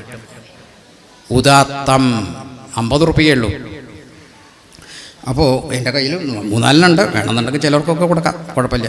പിന്നെ അപ്പോൾ എന്താ പറഞ്ഞത് വെച്ചാൽ, ഈ ശന്തനു മഹാരാജാവ് സത്യവതിക്ക് ചിത്രാംഗതൻ എന്നും വിചിത്രവീരൻ എന്നുള്ള 2 മക്കളുണ്ടായി. അതിൽ ചിത്രാംഗതനും വിചിത്രവീരൻ എന്നുള്ള പത്രം നേരത്തെ തന്നെ ഉണ്ടായിട്ടുള്ള ഈ ഭീഷ്മൻ എന്ന് പറഞ്ഞിട്ടുള്ള പുത്രൻ ആദ്യം തന്നെ ഉണ്ടായിട്ടുണ്ട്. ഭീഷ്മൻ എന്നുള്ളതല്ല എൻ്റെ പേര്. അപ്പോൾ എങ്ങനെയാണെങ്കിലും ആ പുത്രനെ കൊണ്ട് പല ശപഥങ്ങളും ചെയ്യിച്ചിട്ട് ആണ്, അതായത് തനിക്ക് രാജ്യം വേണ്ട, അച്ഛൻ്റെ കാലശേഷം ഞാനൊരിക്കലും അതിനെ അപേക്ഷിക്കില്ല എന്നൊക്കെ കഠിനമായിട്ടുള്ള പല വ്യവസ്ഥകളും ഒക്കെ ആയിട്ടാണ് അച്ഛനെ കൊണ്ട് ആദ്യം തന്നെ ഈ സത്യവതിയിൽ അനുരാഗഭക്തനായിട്ടുള്ള ശന്തനു മഹാരാജാവ് ആണ്, ഭാര്യയൊന്നും ഇല്ലാണ്ട് കഴിയുന്ന കാലത്ത് സത്യവതിയിലാണ് അനുരാഗഭക്തനായ ശന്തനു മഹാരാജാവിനെ വിവാഹം കഴിച്ചു കൊടുക്കാൻ മുക്കുവരാജാവ് സമ്മതിച്ചില്ല എന്ന് കണ്ടപ്പോൾ ഉണ്ടായിട്ട് അച്ഛൻ അവിടെ ചെന്നിട്ട് അച്ഛൻ്റെ ദുഃഖകാരണം എന്താണെന്ന് അറിഞ്ഞ് ചോദിച്ചു വന്നപ്പോഴാണ് പറഞ്ഞത് ഇങ്ങനെ സത്യവതിയിൽ നിന്നിട്ടുള്ള ഇവളെ വിവാഹം കഴിച്ച് കിട്ടാൻ വേണ്ടിയിട്ടാണ്, കിട്ടാത്തതുകൊണ്ടാണ് അതിന് തടസ്സമായി നിൽക്കുന്നത് നിനക്കാണ്. അപ്പോൾ അത് കാരണം അച്ഛൻ്റെ ദുഃഖം എന്താണെന്ന് വെച്ചാൽ അത് തീർത്തേ പറ്റുള്ളൂ. രാജ്യത്തിന് വേണ്ടിയിട്ട് അച്ഛന് നല്ല ആരോഗ്യവും നല്ല മനസ്സും ഉണ്ടായിരിക്കണം എന്ന് വിചാരിച്ചിട്ട് തനിക്ക് ഈ വക സുഖങ്ങളൊന്നും വേണ്ട, അച്ഛന് വേണ്ടിയിട്ട് ഞാൻ എൻ്റെ എല്ലാ സുഖങ്ങളും പരിത്യജിച്ചിരിക്കുന്നു, എനിക്ക് രാജ്യം വേണ്ട, പോരാ, അങ്ങക്കുണ്ടാവുന്ന പുത്രന്മാർ ചിലപ്പോൾ ആവശ്യപ്പെട്ടു എന്ന് വരും, അതും വേണ്ട, അതിന് ഞാൻ വിവാഹേ കഴിക്കുന്നില്ല. ഇതാണ് പറഞ്ഞത്. അപ്പോൾ അങ്ങനെ ഈ 2 പ്രതിജ്ഞയും ചെയ്തപ്പോഴോട് കൂടിയാണ് അദ്ദേഹത്തിന് ഭീഷ്മൻ എന്നുള്ള പേരുണ്ടായത്. പിന്നീട് ഭീഷ്മൻ എന്നുള്ള പേരിലാണ് അറിയപ്പെട്ടത്. അങ്ങനെയുള്ള ഈ ഭീഷ്മനാണ് പിന്നീട് ശന്തനു മഹാരാജാവിൻ്റെ കാലശേഷം ഈ മക്കൾ അപ്പോഴെങ്കിലും യൗവനപ്രാപ്തിയിൽ എത്തിയിട്ടേ ഉള്ളൂ. ചിത്രാംഗതനും വിചിത്രവീരനും ഏട്ടൻ്റെ തണലിലിങ്ങനെ. ഭീഷ്മൻ എന്ന് പറഞ്ഞു കഴിഞ്ഞാലോ സകല ധനുർവേദത്തിൽ അഗ്രഗരസരനുമാണ്, അത്രയധികം വീരനാണ്. അങ്ങനെയുള്ള ആ രാജ്യത്തിൻ്റെ സകലവുമാണ്. അപ്പോൾ രാജ്യത്തിൻ്റെ രക്ഷയ്ക്ക് വേണ്ടിയിട്ട് ഇവരെ മുൻനിർത്തിക്കൊണ്ടാണ് ഭീഷ്മൻ പിന്നീട് രാജ്യം ഭരിച്ചത്. അപ്പോൾ ഇവർക്ക് വിവാഹപ്രായമായപ്പോൾ ആണ് സാധാരണ അവരെ ക്ഷത്രിയന്മാരിലുള്ളൊരിതാണ്, വേണമെന്നുണ്ടെങ്കിൽ വിവാഹവേദിയിൽ നിന്ന് അപഹരിച്ചു കൊണ്ടുവന്നിട്ട് വിവാഹം കഴിച്ചു കൊടുക്കാമെന്നുള്ളൊരു ഇതുണ്ട്. അതുപ്രകാരം ഇവർക്ക് കാശി രാജാവിൻ്റെ പുത്രികൾ 3 പേരുണ്ട്, അംബിക, അംബാലിക. ഇവരുടെ വിവാഹം നിശ്ചയിച്ചു. സ്വയംവരാണ്. നിശ്ചയിച്ച വേദിയിലേക്ക് അന്ന് കുതിച്ചു കയറി ചെന്നിട്ട്, തൻ്റെ തേരിൽ കുതിച്ചു കയറി ചെന്നിട്ട് ഇവരെ അപഹരിച്ച് കൊണ്ടുവരികയാണ്. അതിൽ അംബ എന്ന് പറയുന്ന കുട്ടി പറഞ്ഞു, അതെ, അങ്ങ് എന്നെ ഇതൊന്ന് വിടു തരണം, എനിക്ക് വേറെ ഒരു കാമുകനുണ്ട്, സ്വാലൻ എന്നുള്ള രാജാവ് എന്നെ കാത്തിരിക്കുന്നതാണ്, എന്നെ പറഞ്ഞു വിടണം. ശരി, നീ പോയിക്കൊള്ളൂ എന്ന് പറഞ്ഞു. എന്നിട്ട് അവളെ വിട്ടു. ബാക്കി അംബികയും അംബാലികയ്ക്കും വേറെ രക്ഷയൊന്നും ഇല്ലാത്തതുകൊണ്ട് കൂടെ പോകേണ്ടി വന്നു. ഭീഷ്മൻ്റെ കൂടെ പോയിട്ട് ചിത്രാംഗതനെയും വിചിത്രവീരനും അവർക്ക് വിവാഹം കഴിക്കേണ്ടി വന്നു. അപ്പം അങ്ങനെ ഇവർ 2 പേരും, ചിത്രാംഗതനാണെങ്കിലോ ഒരിക്കലും നായാട്ടിന് പോയിട്ട് കാട്ടിൽ ഇതേ പേരുള്ള ഒരു യക്ഷൻ്റെ മുന്നിൽപ്പെട്ടിട്ട് എൻ്റെ പേരോടുകൂടി നമ്മൾ 2 ഒരാൾ മതി ചിത്രാംഗൻ എന്നുള്ള പേരിൽ എന്നുകൊണ്ട് യുദ്ധമായി. അങ്ങനെ 3 ദിവസം തുടർന്നുണ്ടായുള്ള ആ യുദ്ധത്തിൽ 3 ദിവസം തുടർച്ചയായിട്ട് യുദ്ധം ചെയ്ത് കൊടുക്കുക. അതിൽ ചിത്രാംഗതൻ, ഈ ശന്തനു മഹാരാജൻ്റെ പുത്രനായിട്ടുള്ള ചിത്രാംഗതൻ മരണപ്പെടുകയാണ്. അതിനുശേഷം ഭീഷ്മൻ വിചിത്രവീരനെ രാജാവായി അഭിഷേകം ചെയ്യിച്ചു. വിചിത്രവീരനെ ആണെങ്കിലോ സുഖലോലുപതയിൽ മുഴുകിക്കൊണ്ട് അങ്ങനെ കഴിയുകയാണ്. മറ്റുള്ള കാര്യങ്ങളിലേക്കൊന്നും വലിയ ശ്രദ്ധയൊന്നുമില്ല. രാജ്യം ഭരിക്കാനും നോക്കാനും കാര്യങ്ങളെ ശേഷിയിലുള്ള ഭീഷ്മൻ അങ്ങേപ്പുറത്തുണ്ടാവുന്നതുകൊണ്ട് ഭീഷ്മൻ്റെ രാജ്യമാണ്. ഒരു ശത്രു രാജാവും അനങ്ങില്ല, അത്രയും ഭയമാണ്. എന്താ വെച്ചാൽ അത്രയും ഭീഷ്മൻ്റെ അടുത്തേക്കൊന്നും അടുക്കാൻ ഒരാൾക്കും കൽപ്പില്ല, അത്ര അധികം ശക്തിയുള്ള ഒരു സേനാനായകൻ എന്നുള്ള നിലയ്ക്ക്. അപ്പോൾ അതുകൊണ്ട് ഈ ഭീഷ്മൻ്റെ തണലിൽ നമ്മുടെ വിചിത്രവീര്യൻ സുഖഭോഗത്തിലാണ്ട് അങ്ങനെ കഴിയുകയാണ്. അപ്പോൾ അങ്ങനെ വല്ലാതെ ഇതായിടും മുഴിയപ്പോൾ ഇയാൾക്ക് രാജഷ്മാവ് പിടികൂടി വിചിത്രവീര്യൻ. എന്നിട്ട് യൗവനത്തിൽ തന്നെ മരണപ്പെടാണ്ടായിരുന്നു. അപ്പോൾ 2 ആളും മരിച്ചു, ചിത്രാംഗതനും മരിച്ചു, വിചിത്രവീര്യനും ഇല്ലാണ്ടായി. രാജ്യത്തിൽ ഇവിടെ അംബയും അംബാലികയും അവിടെ ഉണ്ട്. ഇവർക്ക് മക്കളൊന്നുമില്ല, രാജ്യം നഷ്ടമാവും, പിന്നീട് രാജ്യത്തിനൊരു അവകാശം ഉണ്ടാവില്ല എന്ന് കണ്ടപ്പോൾ സത്യവതി തന്നെയാണ് പറയുന്നത്, എന്താണ് ചെയ്യുക, നമ്മൾക്ക് പിന്നെ വിശേഷപ്പെട്ടവരെ കൊണ്ടുവന്നിട്ട് അതിൽ പുത്രോൽപത്തി നടത്താമെന്നുള്ളൊരു നിയമം കാണുന്നുണ്ട്. അതുകൊണ്ട് വ്യാസനോട് പറയുകയാണ് അതിൽ പുത്രോൽപത്തി നടത്താൻ. അപ്പോൾ ആദ്യമൊക്കെ മടിച്ചു, പിന്നെ അമ്മയുടെ വാക്ക് ധിക്കരിക്കാൻ വയ്യ എന്നുള്ള നിലയ്ക്കാണ് വന്നിട്ട് ആദ്യം ആദ്യത്തെ ദിവസം അംബികയുടെ അടുത്തേക്ക് പോയി. അപ്പോൾ അംബികയുടെ അടുത്ത് പോയപ്പോൾ അംബികയ്ക്ക് ഇയാളുടെ ഈ മഹർഷിയുടെ അല്ലെങ്കിൽ ഈ വ്യാസൻ്റെ രൂപവും അദ്ദേഹത്തിൻ്റെ പ്രകൃതി എല്ലാം കൂടിയും കണ്ടപ്പോൾ ഒട്ടും സഹിക്കാം, കണ്ണൊക്കെ അടച്ചിട്ടാണ് അവൾ അതിന് സമ്മതിച്ചത്. അപ്പോൾ അതോടുകൂടി പിന്നെ ജനിച്ചപ്പോൾ പുത്രൻ കണ്ണ് കാണാത്ത അന്ധനായും കൊണ്ട്. അതാണ് ധൃതരാഷ്ട്രൻ. അംബാലികയാണെങ്കിലോ ആളെടുത്ത് പിന്നെ രണ്ടാമത് ചെന്ന് അംബാലികയിലും പുത്രോൽപ്പത്തിക്ക് പറഞ്ഞിട്ടുണ്ട്. അപ്പോൾ അംബാലികയിലോട് ചെന്ന് ഇപ്പോൾ അംബാലിക ഇദ്ദേഹത്തിൻ്റെ ഈ രൂപമൊക്കെ കാണുമ്പോൾ ആകെ വളരെ വെളുത്തും കൊണ്ടാണ്. അപ്പോൾ ഉണ്ടായ പുത്രൻ പാണ്ഡു ആയും കൊണ്ട് ആയി. പിന്നെ ഉണ്ടായത് തോഴിയിലും ഇവരിങ്ങനെ ആയി. അപ്പോൾ തോഴിയോട് പറഞ്ഞു, അപ്പോൾ രണ്ടാളും ഇത് കഴിഞ്ഞ് അടുത്ത കൊല്ലം കഴിഞ്ഞപ്പോൾ ഈ രണ്ടാളും ഇപ്പോൾ രാജ്യം ഭരിക്കാൻ ഒട്ടും യോഗ്യരല്ല. എന്നാലും ഈ തോഴിയോട് ചെന്ന തോഴി വളരെ സന്തോഷത്തോടുകൂടി മനസ്സോടുകൂടി സ്വീകരിച്ചു. അതിലുണ്ടായ പുത്രനാണ് വിതുരർ. അവർ വിദ്വാനും എല്ലാവരും ഉൾക്കൊണ്ടായിട്ടുള്ള പുത്രനായിട്ട് മാറി. അപ്പോൾ ഈ 3 പുത്രന്മാരാണ്. അപ്പോൾ എന്താ ഉണ്ടായത്? ഞാനിപ്പോൾ ഈ വിചിത്രവീര്യൻ്റെ കാര്യം പറയാൻ വേണ്ടി പറഞ്ഞ സുഖഭോഗങ്ങളിൽ മുഴുകിക്കൊണ്ട് തൻ്റെ ശരീരമെല്ലാം ഇന്ദ്രിയങ്ങൾക്ക് വശകതനായും കൊണ്ട് നശിച്ച് സ്വയം ഒന്നുമല്ലാണ്ട് ആവതില്ലാത്ത കാലത്ത് നശിച്ചു പോകേണ്ടി വരികയാണ് ചെയ്തത്. നമ്മളെ ശരീരം സമയത്ത് നിയന്ത്രിച്ചില്ല എന്നുണ്ടെങ്കിൽ ഈ ഇന്ദ്രിയങ്ങളുടെ അടക്കം പറയാൻ സാധിക്കാണ്ട് സ്വയം ഇന്ദ്രിയങ്ങൾക്ക് വശംവദനായിട്ട് ജീവിക്കുന്ന എല്ലാ ജീവജാലങ്ങൾക്കും അല്ലെങ്കിൽ എല്ലാ മനുഷ്യർക്കും ഇതുതന്നെയായിരിക്കും ഫലം എന്ന് പറയുന്നുണ്ട്.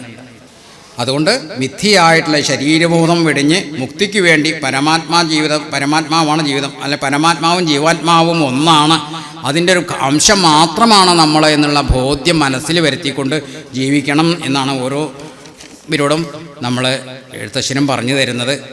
ഇനി തുടർന്ന് വായിക്കേണ്ട ഭാഗം മാല്യവാൻ്റെ വാക്യം എന്നാണ്. ആ ഭാഗത്താണ്. മാല്യവാൻ എന്ന് പറഞ്ഞാൽ കൈകസിയുടെ താതനാണ്. കൈകസി എന്ന് പറഞ്ഞാൽ രാവണൻ്റെ മാതാവ്. സാരനായൂരുശുകൻ പോയനന്തരം ഘോരനാം രാവണൻ വാഴുന്ന മന്ദിരേ വന്നിതു രാവണ മാതാവ് തൻപിതാ ഖിന്നനായി രാവണനെ കണ്ടു ചൊല്ലുവാൻ സൽക്കാരവും കുശലപ്രശ്നവും ചെയ്തു രക്ഷോവരനുമിരുത്തി യഥോചിതം കൈകസിതാതൻ മതിമാൻ വിനീതിമാൻ കൈകസി നന്ദനൻ തന്നോടു ചൊല്ലിനാൻ ചൊല്ലുവൻ ഞാൻ തവ നല്ലതു പിന്നെ നീയെല്ലാം നിനക്കൊത്തവണ്ണം അനുഷ്ഠിക്ക ദുർനിമിത്തങ്ങളീ ജാനകിലങ്കയിൽ വന്നതിൽ പിന്നെ പലതുണ്ടു കാണുന്നു കണ്ടീലയോ നാശഹേതുക്കളായി ദശകണ്ഠ പ്രഭോ നീ നിരൂപിക്കാമാനസേ. പൗത്രനാണ് എന്നാലും മഹാരാജാവാണ്. അപ്പോൾ മുത്തശ്ശനാണെന്ന് വെച്ചാലും കൂടിയും എന്താ പറയണത്? ദശകണ്ഠ പ്രഭു എന്ന് പറഞ്ഞുകൊണ്ട് തന്നെയാണ് പറയണത്. ഇനിയിപ്പോൾ അതിൻ്റെ ഒരു കുറവ് വേണ്ട. മുത്തശ്ശൻ തൻ്റെ പേരക്കുട്ടിയോട് പറയുകയാണ്. അപ്പോഴും രാജാവിനെ ഓരോരോ സ്ഥാനത്തെ നമ്മൾ ആദരിക്കണം എന്നാണ് പറയണത്. ഓരോരോ സ്ഥാനത്തിരിക്കുന്നവരെ നമ്മൾ അവഗണിക്കാൻ പാടില്ല എന്ന് ആദ്യം നമുക്ക് പറഞ്ഞു തരണം. എഴുത്തച്ഛനും അതന്നെ ഉദ്ദേശിച്ചിട്ടുള്ളത്. നമ്മളിപ്പോൾ ഇവിടെ മുകളിലാണ് കയറി ചെന്ന് നമ്മളെ കൂട്ടുകാരനാണെന്ന് പറഞ്ഞിട്ട് മുകളിലാണ് കയറി ചെന്നിട്ട് അവരുടെ ആ സ്ഥാനത്തിനെ നമ്മളെ പറഞ്ഞ് അംഗീകരിച്ചിട്ടേ അവിടേക്ക് മുന്നിൽ കയറിയിരിക്കാനൊക്കെ പാടുള്ളൂ. നമ്മളെ സുഹൃത്തുക്കളാണ്. ഓരോ സ്ഥാനത്തിരിക്കുമ്പോൾ അതിൻ്റേതായിട്ടുള്ള അപ്പോൾ അത് കണക്കാക്കിയിട്ടാണ് നീലകണ്ഠ പ്രഭോ എന്ന് ഇവിടെ മുത്തശ്ശനായിട്ടുള്ള മാല്യവാൻ കൂടി. പിന്നെ അതുമല്ല, ഒന്ന് സുഖിപ്പിച്ച് കളയാം, ഒന്ന് ആശ്വസിപ്പിച്ച് കളയാമെന്നുണ്ട് അവിടെ.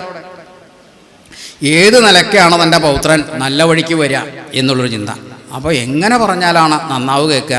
തനിക്കും കുറച്ച് കാര്യങ്ങൾ പറയാനുണ്ട്, അത് കേൾക്കാനുള്ളൊരു സന്മനസ് കാണിക്കണ്ടേ? അപ്പോൾ ഒന്ന് ഇരുത്തിയിട്ട് പറയണം. ചൊല്ലുവൻ ഞാൻ തവ നല്ലതു പിന്നെ നീയെല്ലാം നിനക്കൊത്തവണ്ണം അനുഷ്ഠിക്ക ദുർനിമിത്തങ്ങളി ജാനകിലങ്കയിൽ വന്നതിൽ പിന്നെ പലതുണ്ടു കാണുന്നു കണ്ടീലയോ നാശഹേതുക്കളായ ദശകണ്ഠ പ്രഭു നീ നിരൂപിക്കാമാനസേ. ദാരുണമായിടിവെട്ടുന്നിതന്വഹം ചോരയും പെയ്ഞ്ഞു ദുഷ്ണമായത്രയും ദേവലിംഗങ്ങളിളകി വിയർക്കുന്നു ദേവിയാം കാളിയും ഘോരദഷ്ട്രാം നിതം നോക്കുന്നതിക്കിൽ ചിരിച്ചു കാണാകുന്നു ഗോക്കളിൽ നിന്ന് ഖരങ്ങൾ ജനിക്കുന്നു മൂഷികൻ മാർജാരനോടു പിണങ്ങുന്നു രോഷാൽ നകുലങ്ങളോടു മൗവണ്ണമേ പന്നകജാലം ഗരുഡനോടും തഥാ പന്നകജാലം ഗരുഡനോടും തഥാ നിന്നെതിർത്തിയിടാൻ തുടങ്ങുന്നു നിശ്ചയം മുണ്ടനായേറ്റം കരാള വികടനായി വർണ്ണവും പിങ്കലകൃഷ്ണമായി സന്തതം കാലനയുണ്ടു കാണുന്നിതെല്ലാടവും കാലമാപത്തിനുള്ളോ നിതു നിർണയം ഇത്തരം ദുർനിമിത്തങ്ങളുണ്ടായതിതത്രൈവ ശാന്തി ചെയ്തു കൊള്ളേണമേ. ദുർനിമിത്തങ്ങൾ, ഭൂമിയിലുണ്ടാവുന്ന ദുർനിമിത്തങ്ങൾ മനുഷ്യന്മാരെക്കാൾക്ക് ജന്തുജാലങ്ങൾക്കാണ് അത്രയും പെട്ടെന്ന് മനസ്സിലാവുക. അവരത് പക്ഷികൾക്കാണെങ്കിൽ അത് അറിയും, ശ്വാനന്മാരൊക്കെ ആണെങ്കിൽ അറിയും. അവർ ആ സമയത്ത് ഓളിയിട്ടും കൊണ്ടും ഒക്കെ അത് കാണിക്കുന്നതാണ് പറയുക. പക്ഷികളാണ് അതിൻ്റേതായിട്ടുള്ള ശബ്ദങ്ങളിലൂടെ വിവരങ്ങൾ അറിയിക്കും. പ്രകൃതിയിലുണ്ടാകുന്ന മാറ്റം ആദ്യം മനസ്സിലാക്കുക ജന്തുജാലങ്ങളാണ്. ഇവിടെ വിരുദ്ധമായിട്ടുള്ള കാര്യങ്ങളാണ്, സാധാരണ കാണുന്നതിന് വിരുദ്ധമായിട്ടാണ് എല്ലാം കാണുന്നത്. അത് മറ്റുള്ളവർക്ക് കാണാനുള്ള എന്തൊക്കെയോ ദുർനിമിത്തങ്ങളാണ്. അത് സജ്ജനങ്ങൾക്ക് മനസ്സിലാക്കാൻ വേണ്ടിയിട്ടാണ് അങ്ങനെയൊക്കെ ഉണ്ടാവുന്നത്. കാരണം ഇത് സീതാദേവി ഈ ലങ്കയിൽ എത്തിച്ചേർന്നതിന് ശേഷമാണ് ഇതൊക്കെ കാണാൻ തുടങ്ങിയത്. അതിനു മുമ്പ് ഇങ്ങനൊരു ദോഷങ്ങളൊന്നും ഉണ്ടായിട്ടില്ല ഇതുവരെ. അപ്പോൾ തീർച്ചയായിട്ടും ഈ ദേവീനെ ഇവിടെ നിന്ന് അപഹരിച്ചു കൊണ്ടുവന്നതിന് ശേഷം മാത്രമാണ് അത് മൂലം ആണ് ഇങ്ങനെയൊക്കെ സംഭവിച്ചിട്ടുള്ളത്. സീതാദേവിയെ അപഹരിച്ചു കൊണ്ടുപോകുന്നതിനുള്ള തെറ്റ് തന്നെയാണത്. അതുകൊണ്ട് മാത്രമാണ് ഈ ദുർനിമിത്തങ്ങൾ ഉണ്ടായത്.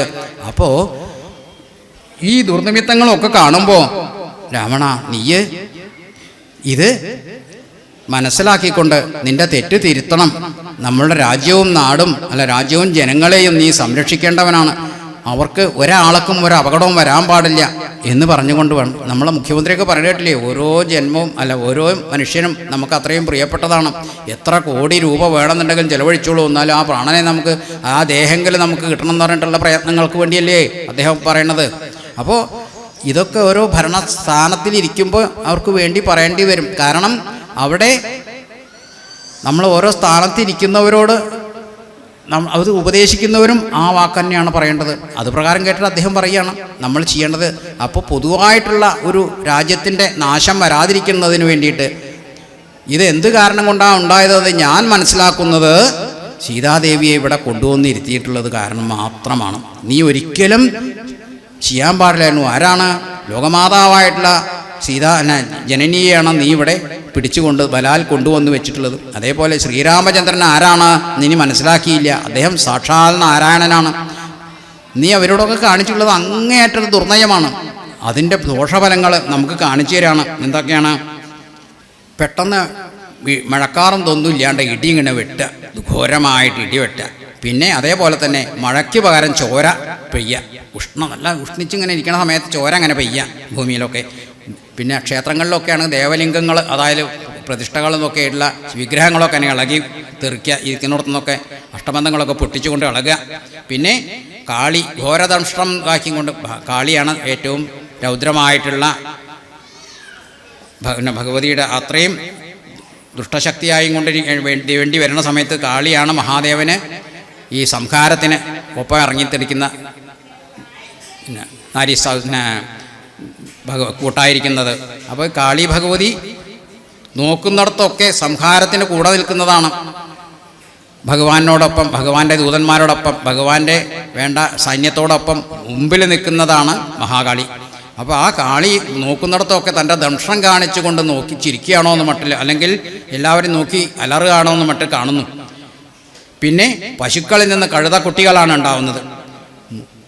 പിന്നെ മൂഷികൻ മാർജാരനോട് പിണങ്ങുന്നു പറഞ്ഞാൽ, അതായത് എലികൾ ഒരു പേടിയില്ലാണ്ട് നേരെ ചെന്നിട്ട് പൂച്ചകളോടൊക്കെ മല്ലടിക്കുന്നു. പിന്നെ അതേപോലെ തന്നെ പാമ്പുകൾ അതേപോലെ തന്നെ ചെയ്യുന്നു.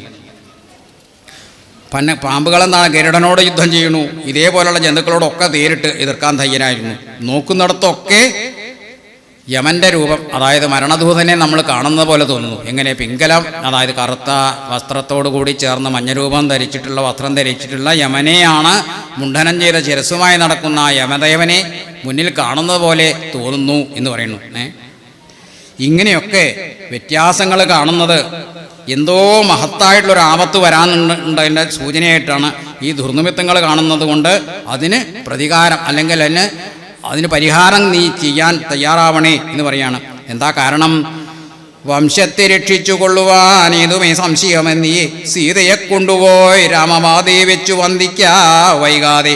രാമനാകുന്നത് വിഷ്ണു നാരായണൻ, വിദ്വേഷമെല്ലാം തിരിച്ചു ഭരിച്ചു കൊള്ളദ്വയനാം പരമാത്മാനമവ്യം. ശ്രീരാമപാദബോധകം കൊണ്ട് സംസാരവാരിധിയെ കടക്കുന്നിതോ യോഗികൾ.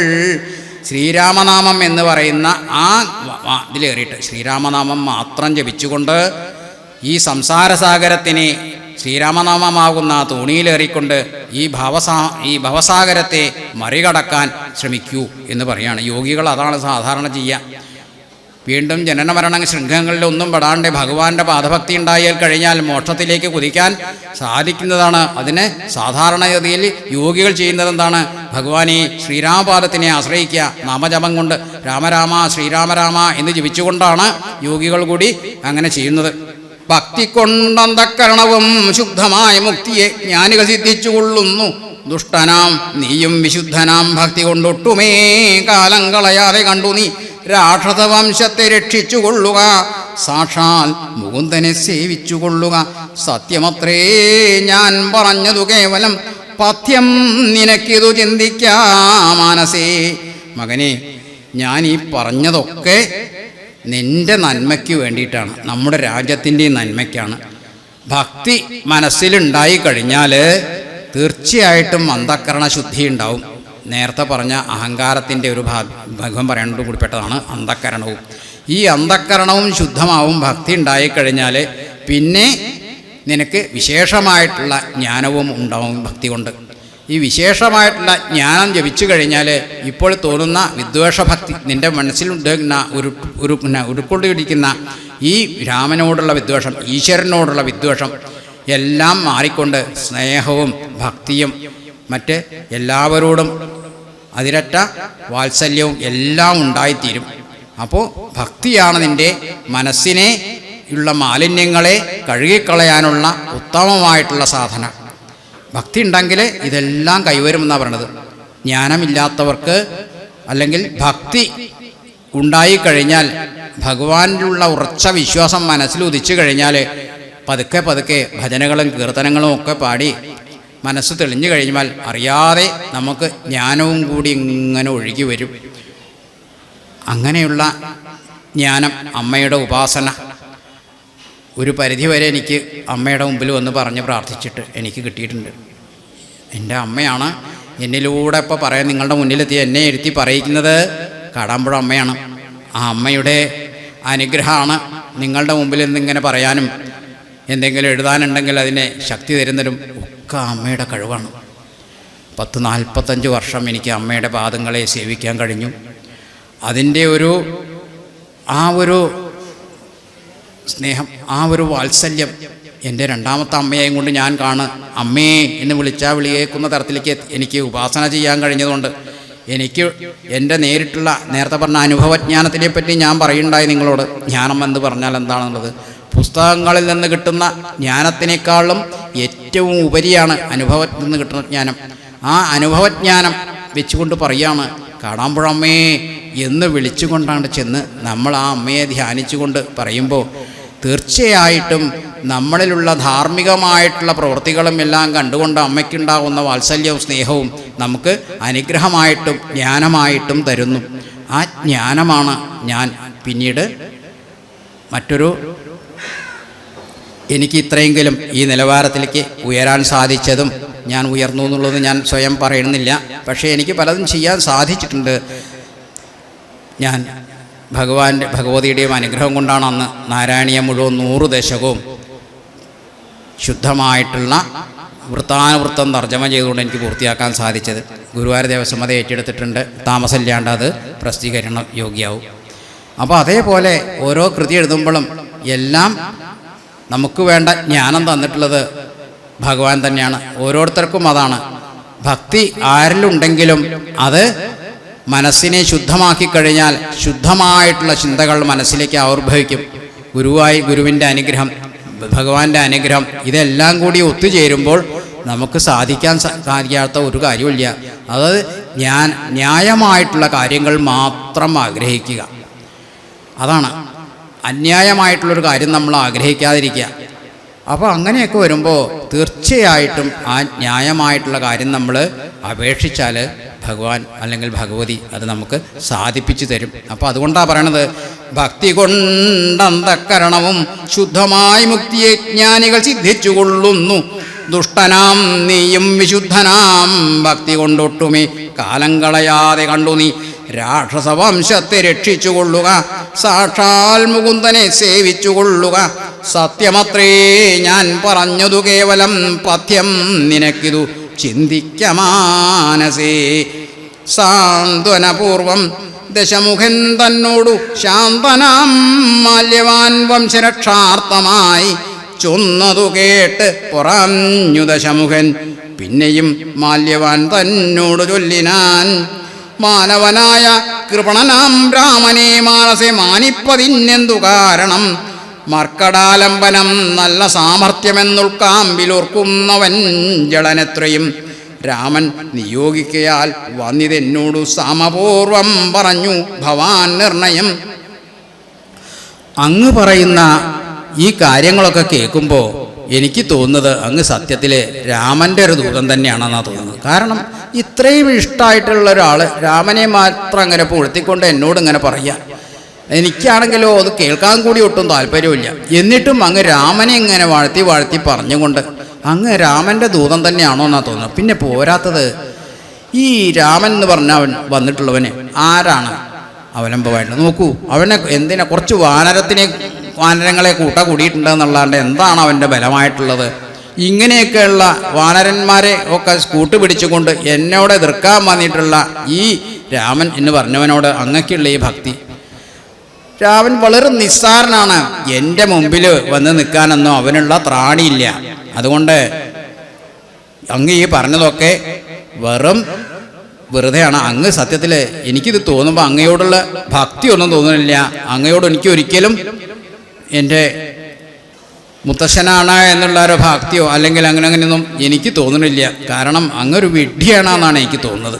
ഈ രാമൻ്റെ സൈന്യത്തെയും കണ്ട് പേടിച്ച് ഇവിടെ എന്തെങ്കിലുമൊക്കെ കണ്ടിട്ട് എന്നോട് വന്നിട്ട് ഇപ്പം ഇങ്ങനെ ഉപദേശിക്കാൻ തോന്നിയത് വല്ലാത്തൊരു കഷ്ടമായിപ്പോയി. എന്തായാലും വളരെ രാമൻ്റെ ദൂതനായിട്ട് തന്നെയാണ് എന്ന് എനിക്ക് നല്ലോണം തോന്നുന്നുണ്ട്. അപ്പം എനിക്കിത് അങ്ങ് ഇതുവരെ പറഞ്ഞ കാര്യങ്ങൾ എനിക്ക് ഒട്ടും സഹിച്ചിട്ടില്ല. ഇനി അങ്ങനെ സഹിക്കാൻ പറ്റൂല. ഇങ്ങനെയുള്ള കാര്യങ്ങളൊന്നും എന്നോട് പറയണ്ട. ഇത്രയൊക്കെ കാര്യങ്ങളൊക്കെ പറഞ്ഞു തന്നൂലോ. ഇനി എനിക്ക് ഒന്നേ പറയാവുള്ളൂ. ഇനി ഞാൻ കൂടുതൽ അങ്ങ് എന്നെ ഉപദേശിക്കാൻ എന്നാൽ ബുദ്ധിമുട്ടാവും. പൊയ്ക്കോളൂ. നേരത്തു പോയാലും ഇന്നി വേണ്ടുന്ന നാൾ ചാരത്തു ചൊല്ലിവിടുന്നുണ്ടു നിർണയം. എനിക്ക് ഇനി എന്തെങ്കിലും അങ്ങയോട് സംശയം ചോദിക്കാനുണ്ടെന്നുണ്ടെങ്കിൽ ഞാൻ ഇവിടുന്ന് ആളെ പറഞ്ഞയച്ചിട്ട് വരുത്താം. അപ്പം ചോദിക്കാം. അപ്പം അങ്ങ് വന്നാൽ മതി. ഇപ്പം ഇനിയൊന്നും ഇവിടെ നിൽക്കണ്ട, പൊയ്ക്കോളൂ. അല്ലെങ്കിലോ വൃദ്ധൻ ഭവാനതിസ്നിഗ്ധനാം മിത്രമത്യുക്തിക കേട്ടാൽ പുറത്തുകൂടാ ദൃഢം. അങ്ങക്ക് എത്രയോ പ്രായമായിരിക്കുന്നു. ഇങ്ങനെയൊക്കെയുള്ള മനസ്സ് വളരെയും ഇങ്ങനെ വൃദ്ധന്മാരായവർക്ക് ഒട്ടും മനഃശക്തി ഉണ്ടാവില്ല. അങ്ങനെ അതുകൊണ്ട് തീരെ ദുർബലനായിട്ടുള്ള അവിടുന്ന് പേടിച്ചുകൊണ്ട് ഓരോ പിച്ചും പേയും പറയുകയാണ് എൻ്റെ മുന്നിൽ വന്നിട്ട്. അതൊന്നും ഒരു കാര്യമില്ല. ബലവാനായിട്ടുള്ള എന്നോട് എതിർക്കാൻ ഈ ത്രിലോകത്തിൽ ആരുമില്ല. അതുകൊണ്ട് ഇനി എനിക്ക് എന്തെങ്കിലും സംശയം തോന്നുകയാണെന്നുണ്ടെങ്കിൽ ഞാൻ അപ്പോൾ വിളിച്ചോളാം. ഇപ്പം തൽക്കാലം മുത്തശ്ശനൊന്ന് പോയാട്ടെ എന്ന് പറഞ്ഞ് അവിടുന്ന് ഒരു മട്ടിൽ അങ്ങോട്ട് പറഞ്ഞു വിടുകയാണ്. അല്ല, ആട്ടി ഇറക്കി എന്ന് പറയാൻ വയ്യ. എന്നാൽ കൂടി മുത്തശ്ശൻ പറയണത് കേൾക്കാൻ തയ്യാറായില്ല. ഇതാണ് മാല്യവാൻ്റെ അവസ്ഥ.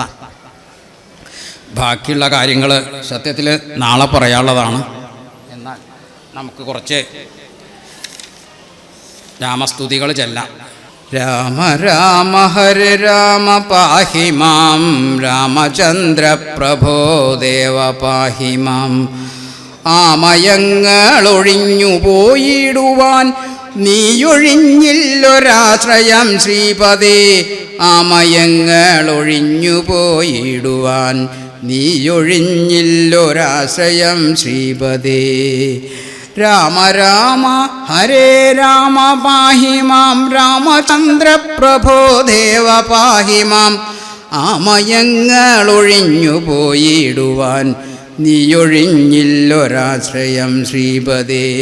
ശ്രീരഘുരാമ ജാനകി വല്ലഭ താപത്രയാന്തക നീ തുണച്ചീടണേ.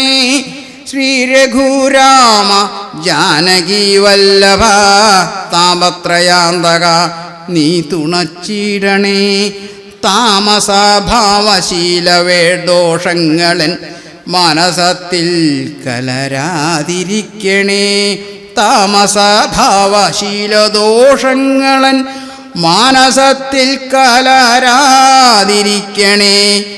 പൊറുതിയേകാതെ ദൂരത്തു നിർത്തണേ കലിയെ സദയമേതെത്തുമിപ്പാവനം. പൊറുതിയേകാതെ ദൂരത്തു നിർത്തണേ കലിയെ ഞങ്ങൾക്കു നാട്ടിലെ കാലവും സദയമേതു കാലത്തുമിപ്പാവനം. ധരയിൽ ആനന്ദ ചന്ദ്രക്കുളിർനിലാവേകി രോഗങ്ങളില്ലാതെയാക്കണേ. സദയമേതു കാലത്തുമിപ്പാവനം. ധരയിൽ ആനന്ദ ചന്ദ്രക്കുളിർനിലാവേകി രോഗങ്ങൾ ഇല്ലാതെയാക്കണേ. രാമ രാമ ഹരേ രാമ പാഹി മാം. രാമ രാമ ഹരേ രാമ പാഹി മാം. രാമചന്ദ്ര പ്രഭോ ദേവ പാഹി മാം. രാമ രാമ ഹരേ രാമ പാഹി മാം. രാമചന്ദ്ര പ്രഭോ ദേവ പാഹി മാം. ദശരഥ നന്ദന ത്രിഭുവന രക്ഷക ഗുണഗണപതി രഘുരാമ. മുമ്പ് ഞാൻ എത്രയോ കീർത്തനങ്ങൾ നിങ്ങൾക്ക് എഴുതി തന്നിട്ടുണ്ട്. ഇപ്പോൾ എവിടെ പോയിരിക്കണ ആർക്കും അറിയില്ല. കുറേ എണ്ണം ഞാൻ മുമ്പ് എഴുതി തന്നിട്ടുണ്ട്. അതിൽപ്പെട്ടൊന്ന് ഇന്നലെ പോരണതിന് മുമ്പ് എഴുതിയിട്ടുള്ള അതുണ്ട്. ദശരഥ നന്ദന ത്രിഭുവന രക്ഷക ഗുണഗണപതി രഘുരാമ. ദശരഥ നന്ദന ത്രിഭുവന രക്ഷക ഗുണഗണപതി രഘുരാമ. അനുപമ കൃപയൊടു ജനതതിയുടെ രുചമിഴിവൊടണച്ചൊരു രാമ. അനുപമ കൃപയൊടു ജനതതിയുടെ രുചമിഴിവൊടണച്ചൊരു രാമ. ദശരഥ നന്ദന ത്രിഭുവന രക്ഷക ഗുണഗണപതി രഘുരാമ. മൈക്ക് ഒന്നേ ഉള്ളതുകൊണ്ടാണ്, ഇല്ലെങ്കിൽ നിങ്ങൾക്കൊന്ന് വെച്ച് വന്നാൽ ഏറ്റു ചൊല്ലായിരുന്നു അല്ലേ. ദശരഥ നന്ദന ത്രിഭുവന രക്ഷക ഗുണഗണപതി രഘുരാമ. ദശരഥ നന്ദന ത്രിഭുവന രക്ഷക ഗുണഗണപതി രഘുരാമ. ആ വരികൾ ഏറ്റു ചൊല്ലിക്കോളൂ, ബാക്കിയുള്ളത് ഞാൻ ചൊല്ലിക്കോളൂ. ദശരഥ നന്ദന ത്രിഭുവന രക്ഷക ഗുണഗണപതി രഘുരാമ. അനുപമ കൃപയൊടു ജനതതിയുടെ രുച മിഴിവൊടണച്ചൊരു രാമ. അനുപമ കൃപയൊടു ജനതതിയുടെ രുച മിഴിവൊടണച്ചൊരു രാമ. ദശവദനനു മൃതിയരുളിയും അവനുടെ ഖലകുലമവരുടെ നാശം.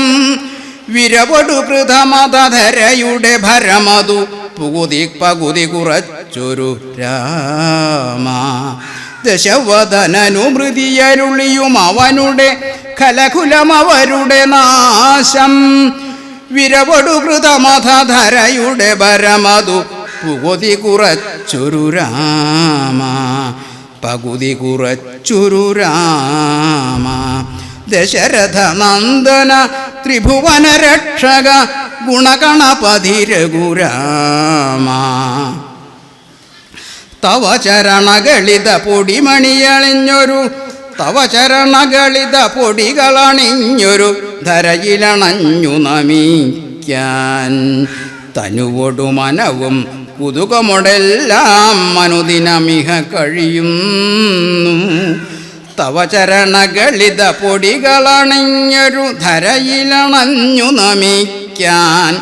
തനുവൊടു മനവും കുതുകമൊടെല്ലാം അനുദിനമിഹ കഴിയുന്നു. ശ്രീരാമേന്ദ്ര ശരണം. ഇനി ഞാൻ നേരത്തെ പറഞ്ഞ പോലെ ഭൂമിയിലുണ്ടായിട്ടുള്ള മാറ്റങ്ങൾ അന്ന് ആ കാര്യം കൂടി ഞാനിവിടെ നിങ്ങളോട് പറയാൻ വിട്ടുപോയിട്ടുണ്ട് തോന്നുകയാണ്. പറയാം. ഈ സത്യത്തിൽ ഈ ഭൂമിയിൽ ഇതൊക്കെ വർഷങ്ങൾക്ക് മുമ്പേ ആണെങ്കിലും ചില അവശേഷിപ്പുകളൊക്കെ ഇപ്പോഴും ബാക്കി കിടക്കുന്നുണ്ടെന്നാണ് പറയണത്.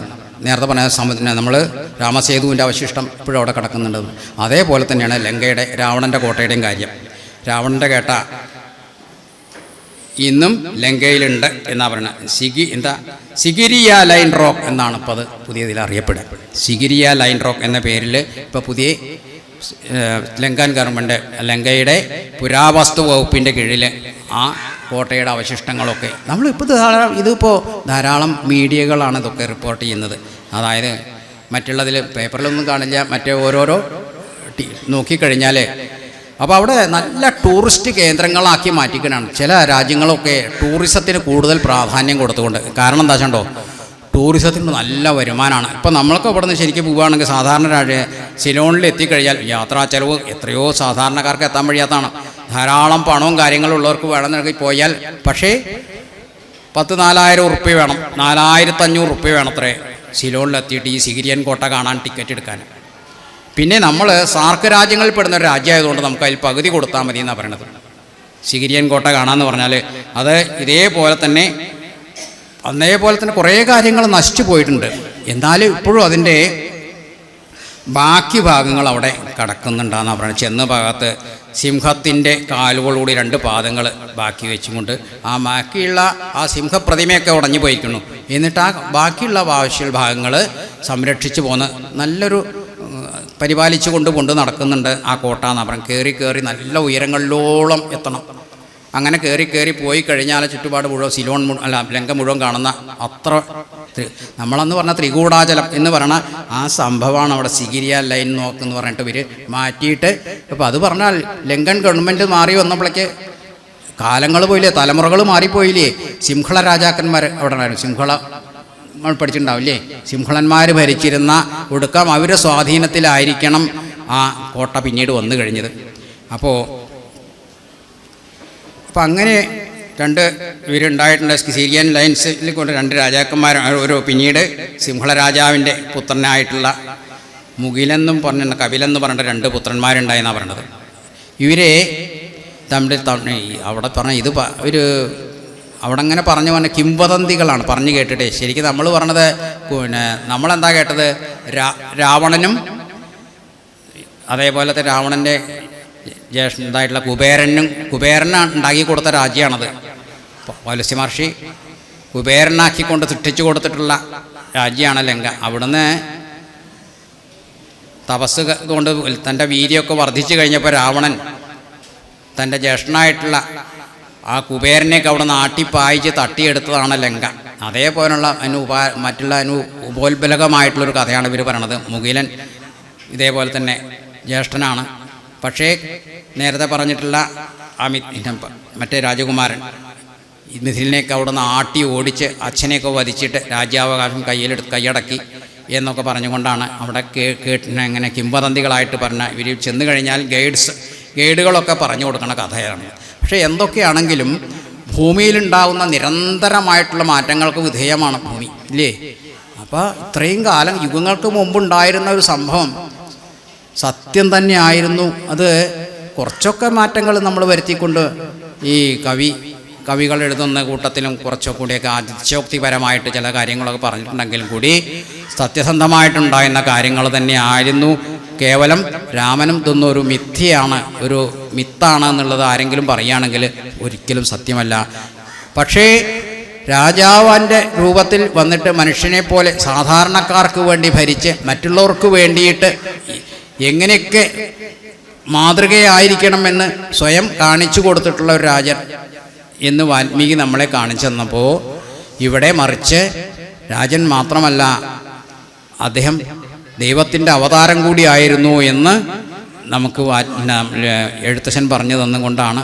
അപ്പോൾ എങ്ങനെയൊക്കെ എന്തൊക്കെ പറഞ്ഞാലാണ് അക്കാലത്തെ ജനങ്ങളിൽ ഈ വിശ്വാസം ജനിക്കുക. അപ്പോൾ ഭഗവാനിലുള്ള ഭക്തി കൊണ്ടുണ്ടായി. ഞാൻ നേരത്തെ പറഞ്ഞ പോലെ അജ്ഞാനം നീങ്ങിയിട്ട് സമാധാന ചിത്തരായും കൊണ്ട് വേണ്ടത്ര ശാന്തപ്രകൃതികളായിട്ട് സാത്വിക ബുദ്ധി കൈവരിക്കും ജനങ്ങൾ എന്ന ഉദ്ദേശത്തിലാണ്. അപ്പോൾ കഴിയുന്നിടത്തോളം രാമായണം പാരായണം ചെയ്തുകൊണ്ടിരിക്കുക. ഏത് വീട്ടിൽ രാമായണം ദിവസവും പാരായണം ചെയ്തിട്ടുണ്ടോ അവിടെ കലിദോഷങ്ങൾ അകന്നു പോകുന്ന പറയുക. ഷണ്ഠ ഉണ്ടാവില്ല, ഐശ്വര്യം ഉണ്ടാവും, വരാൻ പോകുന്ന വിപത്തുകൾ ഒഴിഞ്ഞു പോകും. അതുണ്ടായിരിക്കണം എന്നാണ് പറയുക.